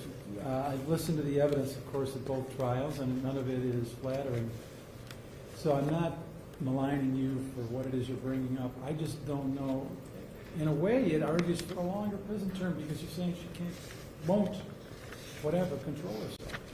Well, and I would highlight, and we were obviously deeply moved by the Barteks in this case, and I would highlight that whatever mental health issue that Ms. Bartek had, it wasn't oppositional defiance disorder at the age of 6. Okay, she's got a whole different set of issues. Okay, this lady has gotten. I don't mean to make you the focus of our conversation. Right. But I would just highlight, and obviously the testimony from the Barteks was beautiful, and I think that they are a forgiving people, and I think at some point in time they'll be able to forgive her. I'm sure they still want a very, very long prison sentence, but I was fascinated by the fact that the 2 children were in foster care, and you know, as you talk to Judge, a point is they were in foster care and came out beautiful, hardworking citizens in our community, not even committing a speeding ticket. So one beautiful person become a police officer here in the city of Cleveland. So the reality is that that was a beautiful presentation, and I'm really what they've overcome and what their mother did to get those kids to do well, and the love and attention she gave her. I think that my client, who's really was raised by a sole mother who worked 2 jobs, she tried to do that same thing with Tamara, and it just didn't work. Judge, and she's been involved in the system for quite a period of time. A couple of things, Judge. Well, you say involved in the system, like somehow one day somebody, some cop or some person in the executive branch just scooped her up and said, here, you're in the system. She was quote unquote in the system because she committed crimes. Sure, well, sure, at a very young age, sure. We understand, but a lot of it due to these unresolved issues of mental health that, she gets on some medication, she gets off, and I guess the big thing in here is that she's got these mental health issues, and she was 18 at the time. I guess that's, if you look at the grand scheme of things, that's what I look at as she's 18. And I have some things that I'd like to talk about. If you just give me a second, okay? And first of all, we at the defense table, the Barteks, we sat through trials, we've sat through information about Shane, and we are truly and deeply and emotionally upset by our client's actions. And I want you to know that. And her family is sincere when they tell you how upset they are. Not only my client's mother, but also the 4 family members, blood relatives of Tamara, to just say that they are deeply remorseful for what occurred. Clearly, Shane was a fine officer, but also a fine human being. And so everything we've heard about Officer Bartek has been glowing. And in this situation, we have a girl who's 18, and not only do we learn that she committed an ag robbery against Mr. Bartek, but we also learned that there was another individual that day, and then we've heard that in another case there were numerous other individuals of ag robbery, and what's going on, and what do we see? You want to do an ag robbery, you point a gun, and you get a car, and that's it. And we heard a number of ag robberies where the victims in that case just gave them their stuff and then they walk away, okay? Well, Tamara, what if you got a situation where Officer Bartek actually doesn't know Tamara? What if you got a situation where Officer Bartek chooses to do the right thing, and, well, at least an option of a right thing, and defend himself? He didn't do anything wrong. He did the right thing. And what do we know? We know that she's not in that situation because all the other robberies that we've heard about, they got the item, they left, and that was it. And in this situation, Shane, he chose to defend himself. He chose to just try to disarm her. And now she's in a position at 18 with mental health problems or what to do. And we learn that she shoots the gun, okay? And she shoots it once or twice, I think twice according to Mr. Filiatro, but she shoots one time at Officer Bartek, and there's no question kills him. So now we're here, Tamara, we're here, and I told Tamara I was going to point to her a little bit. Tamara, we're here mourning still the life of a very good human being in Shane Bartek. And again, we at the table, including Tamara and especially his family, are extremely remorseful for the actions of our client. That being said, Judge, I heard from a bailiff who I didn't think was really philosophical, and he had a phrase: "Every saint has a past, every sinner has a future." And that bailiff, I asked him what book he read it in, and he saw it on a crime show on Netflix. But I thought it was a pretty good quote, because every saint does have a past. They've done something in their lives. And every sinner, and Tamara's a sinner here before you, Judge, every sinner has a future, and Tamara does have a future. And we understand that Mr. Bartek doesn't have a future because of our client, but she does have a future. And we know much of it's going to be spent in prison, and we just ask, Your Honor, that you give her some hope. We ask the Barteks to forgive her. We ask for some hope in this case that she will get out, that she'll have an opportunity to be a productive citizen, to be more than the sinner she was at 18, but to be able to go on and work in that prison system, get her education, get her mental health issues under control, and come out and live a productive life, even though it's going to probably be in the later part of her life. And we understand that. And why? Because at the time she was 18 years old, and at the time she had these mental health issues that the mom indicates that she had these same issues when she was young, and she had problems. She had scrapes with the law. And we know, Judge, that she said at 30, I overcame those. I became a productive citizen. I worked 2 jobs, and I tried to raise my daughter. So that being said, Judge, we are asking that you have mercy on a girl who at the time of 18 years old and having mental health issues where she's enrolled in a behavioral school in kindergarten, that we give her some mercy and some hope. And I want to thank you, and again, I want to apologize on behalf of not only Tamara and her family, but also Jay, my very able co-counsel in this case. We apologize for the loss of Shane. Very sorry. We're very sorry. Thank you. What about the mental health consequences to Mr. Hernandez, who must have learned what happened a week later? What about the mental health consequences to Ms. Salchik? I know Ms. McLoyd wasn't convicted or even accused on that count, having the gun held to her 5-year-old daughter's head. What about the mental health consequences to the Cleveland Heights cop who was told, you can't chase those people? And then this happens 2 months later. Are we going to have them coming into court committing crimes saying, well, because of Tamara McLoyd, we're screwed up, but we need a break? Yeah.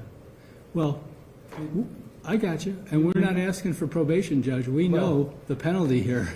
Okay? We just ask you to consider that in your and obviously choose to consider the effects of Mr. Hernandez. Okay, we understand that, or the Cleveland Heights cop who chose not to continue on with the chase. Okay? Yeah, we understand that, but we just also ask you to consider all the information that you have on Tamara. Well, I detained you. I think you were ready to sit down. Well, I should ask. Is there anything more? I'm ready to sit down, Judge. Thank you. Should I offer Mr. Shack the opportunity to make a statement? Yes, Your Honor. Okay. Well, then I'll offer, and you will. Decline. That's okay. So, I'm going to offer Ms. McLoyd the opportunity for an elocution. She will either accept it and say something or reject it, but I'm required by the rules to offer her that. But I will tell you, whether she accepts it or rejects it, I am going to need a break to get my thoughts together and all the various counts together. I know that many of you here, well, time has been warped, I'm sure, since December 31st. So I just ask you for a little more patience, but so let me say, Ms. McLoyd, Your Honor, before sentences up, well, go ahead. Your Honor, with respect to the allocution, we have, I hope, and I know you won't, hold this against her. If anyone's angry, you can hold it against us. We've advised her, because she is going to pursue and exercise her appellate rights, that we are advising her not to make any statement which could potentially be used against her. But Mr. Cafferkey on the defense team has truly expressed the remorse for ourselves and for the family. Thank you. So understanding that the rules do require that I offer her personally the opportunity for an allocution. Apparently she will decline, but I do need to follow the rules. So, Ms. McLoyd, before sentences are imposed, do you wish to either make a statement on your own behalf or to present additional information in mitigation question? No. Thank you, Ms. McLoyd. Thank you again, Mr. Schleicher and Mr. Cafferkey, as well as Mr. Filiatro. So as mentioned, I need a break. I'm going to estimate 20 minutes. If it's a little longer, please don't be surprised. And I apologize for any inconvenience. So has to be done right. You've already heard she's going to appeal. That's her right. There's certainly no hold against her. But what I can do is make sure I perform my function according to law, and the appeal will be of no merit if I can do that. So thank you for your indulgence. All right.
That's a little bit of a problem, yeah.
All rise.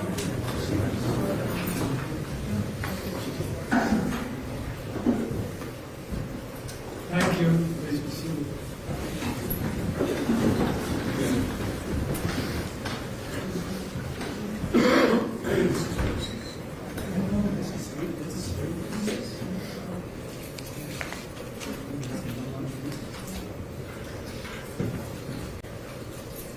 So for those in attendance, again, thank you for tolerating the drinks.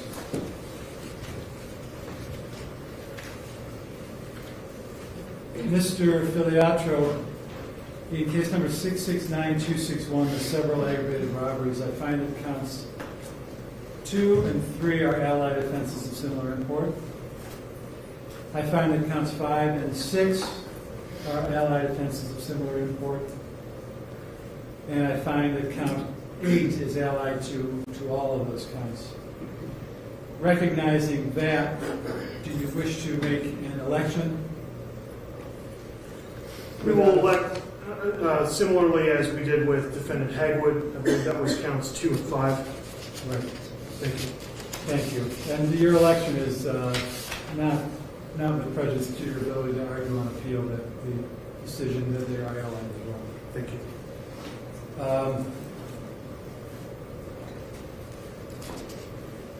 Excuse me. In 669473, Mr. Hernandez's case, if I can call it that, he was the victim. I confess, I can't find at a moment's notice the verdict form for that count. May I trust my memory is accurate, though, that Ms. McLoyd was found guilty of both the 1 and 3 year specs? No, actually, she was found not guilty of both of those specifications. Okay. It was only the count itself. Okay. I'm glad you reminded me of that, because as I considered it, I wondered why I couldn't find it, and that's probably the reason. One moment.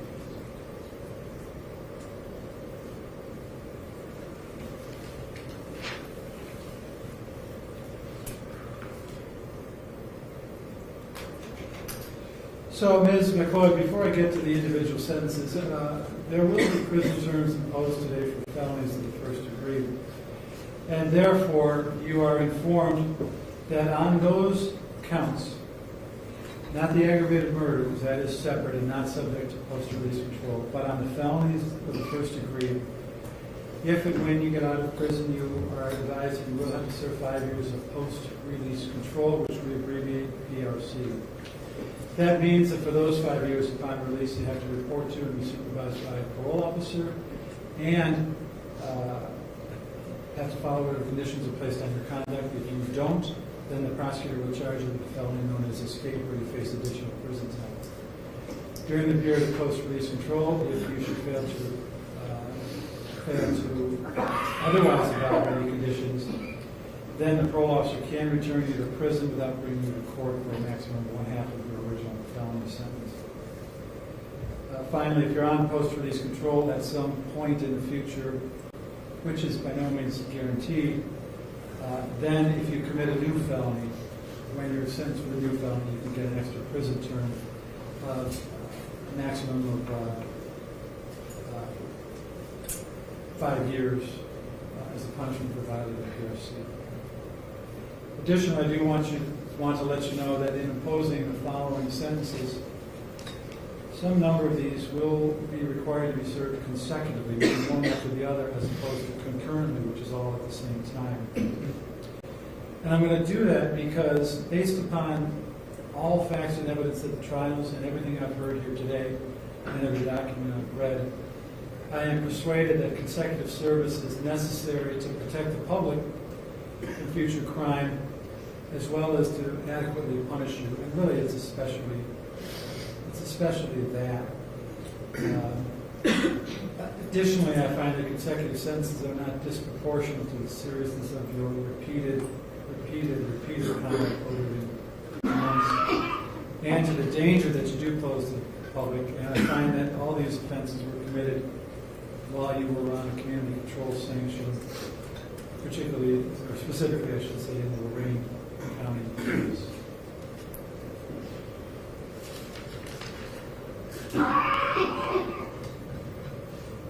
Additionally, I know that I haven't imposed your sentences orally yet, nor much less in writing, but you are advised that whatever the sentences are, whatever the result of this hearing, you do have the right to appeal. And should you wish to appeal and find that you are unable to afford separate lawyers to represent you in the Court of Appeals, not because your lawyers aren't any good, but because typically there's a different lawyer in the Court of Appeals because there's a wider range of options for argument on appeal. So if you can't afford counsel on appeal, then such counsel will be provided by the government, as will the papers to prosecute that appeal. So it occurs to me, Mrs. Bartek, Mr. and Ms., that what we heard today are things you should have been saying at your son or your brother's wedding.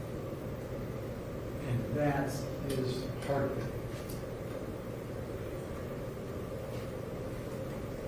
Ms. McLoyd is going to be sentenced accordingly. I am going to tell you, though, right now, I am not going to impose a prison term of life without parole. I don't know if that, by the way, is the sentence you were hoping for, expecting, believing is just. If you believe that sentence is just, I can't and won't fault you. But what I will say is this. You and I, and some upwards of 90% of the people in this courtroom, we have hope. We regard other human beings with dignity. We do. Someone in this courtroom doesn't, but we do. So, I can't in good conscience, even with everything I know and everything you have gone through, and obviously what your son went through, I can't in good conscience in this case impose that sentence. So before I impose sentence, I did want you to know that, because you are entitled to my respect. You didn't get respect from her, but you are entitled to my respect. And if you disagree, I can't fault you. I can't fault you. But I wanted you to know from me why it's going to happen. And it's not because I don't place any value on your son's or your brother's life. There is little question that he was, I hate to put it this way because it sounds like it's modest praise, but a good guy. A good guy. By the way, he shows those doubters in our community who want to malign every cop how wrong they are. There are bad cops. We all admit to that, and I think everyone in this court will admit to it. He wasn't one of them, and they are not the majority. They're a small minority. He was not in that small minority. So I wanted to offer you straight up the reasons why I'm doing what I'm doing. There's no question that you have my sympathy. And you have my admiration for the composure you have demonstrated here today. And if I recall correctly, though I haven't mentioned before, I think all three of you attended either the entire trial or large portions of it. I believe I saw you during the trial. And I know you were composed and civil then, in contrast to somebody else in this court. So I do appreciate you. So, in case number 669261, Ms. McLoyd, on count 1, you are ordered to serve 6 years on the felony aggravated robbery and 3 years on the firearm specification. On count 2, you're ordered to serve 7 years on the felony, 3 on the spec. Count 3 is allied, no sentence is imposed. On count 5, you are ordered to serve 8 years at the Ohio Reformatory for Women. If I said LCI at some point, then I misspoke. It's ORW, the women's prison. Count 5, 8 years on the felony, 3 on the spec. 6 is allied, no separate sentences imposed. 8 is allied to, actually, I don't think 8 applies here. One moment.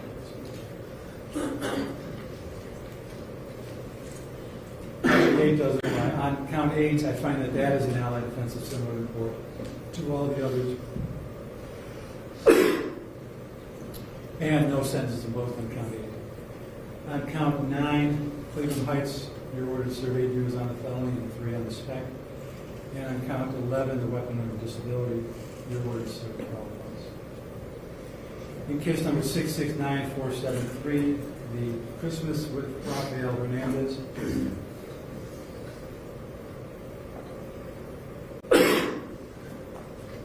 You're ordered to serve 8 years on the felony. There was no firearm spec there. On count 2, the weapon under disability, you're ordered to serve 12 months in prison. In 666570, on count 4, the aggravated robbery, you're ordered to serve 8 years in prison plus 3 on the spec. On count 10, you're ordered to serve 12 months in prison. Excuse me.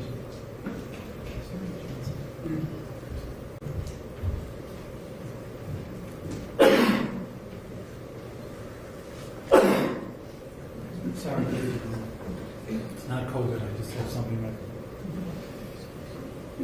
I'm going to hold off for a second.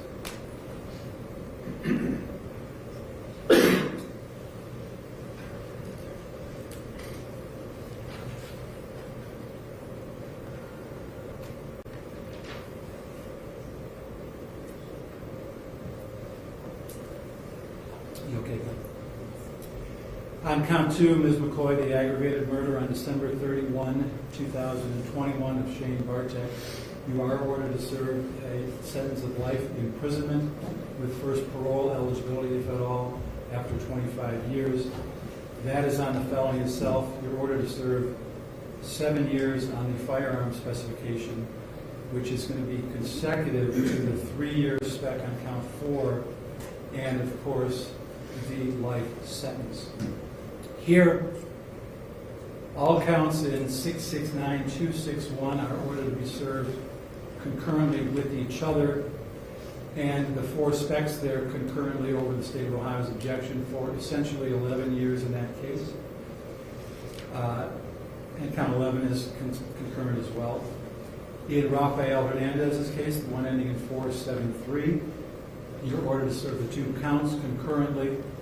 There is no spec there for a total of 8 years in that case. And in 666570, you're ordered to serve counts 4 and 10 concurrently, but consecutively to the 2 specs, and prior and consecutive to the life sentence. What this means then is on the felonies themselves, and then the felonies in the first case, the multiple aggravated robberies, those are all concurrent with each other, but they're ordered to be served consecutively to Mr. Hernandez's case and Mr. Bartek's. In Mr. Hernandez's case, that sentence is ordered to be served consecutively to the aggravated robberies and Mr. Bartek's. And then in Mr. Bartek's case, 570, all of that is ordered to be served consecutively to the other cases. So those are the sentences. Now, on the felonies, on the felonies of the first degree, the aggravated robberies, those are qualifying offenses of the first degree pursuant to the provisions of Revised Code 2929.144, effective March of 19. Therefore, it is rebuttably presumed that you will be released from service of those sentences on the expiration of the minimum term imposed by this court, namely the 8 years on those, each count. But the Department of Rehabilitation and Corrections, the DRC, may rebut that presumption if at a hearing under a different section of the Revised Code, the DRC makes specified determinations regarding your conduct while confined, your rehabilitation, if any, your threat to society, your restrictive housing, if any, while confined, and your security classification.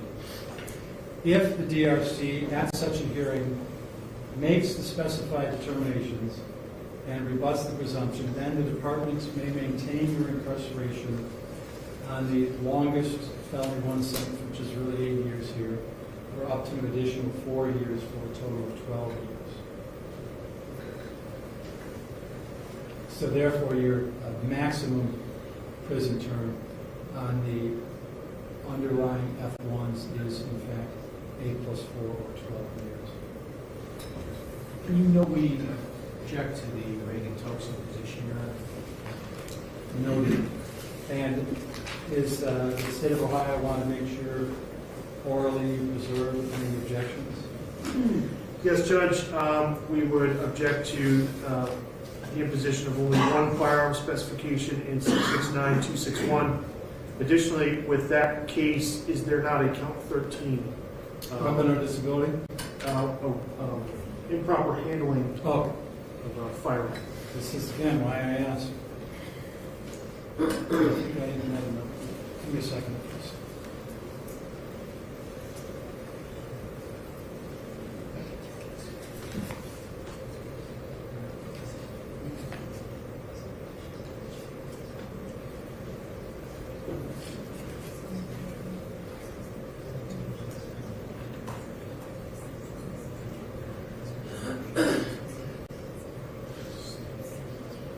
You are correct. So, Ms.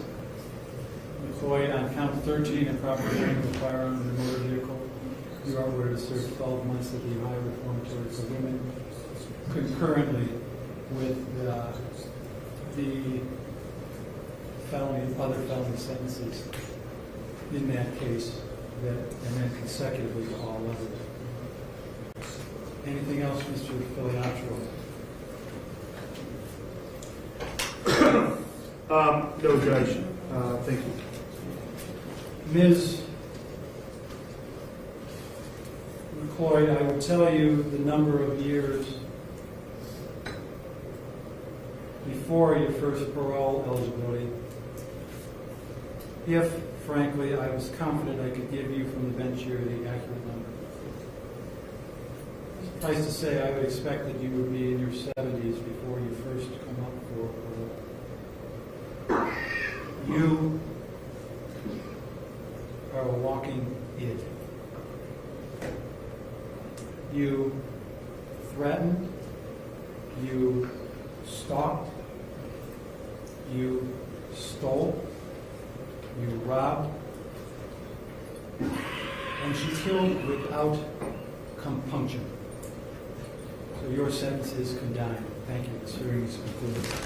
Your Honor, All right. please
No problem. Take care.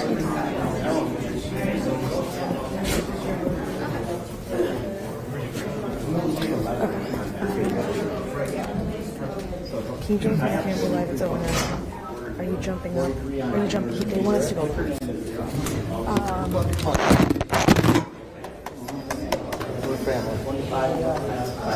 I'm glad you're back in our family.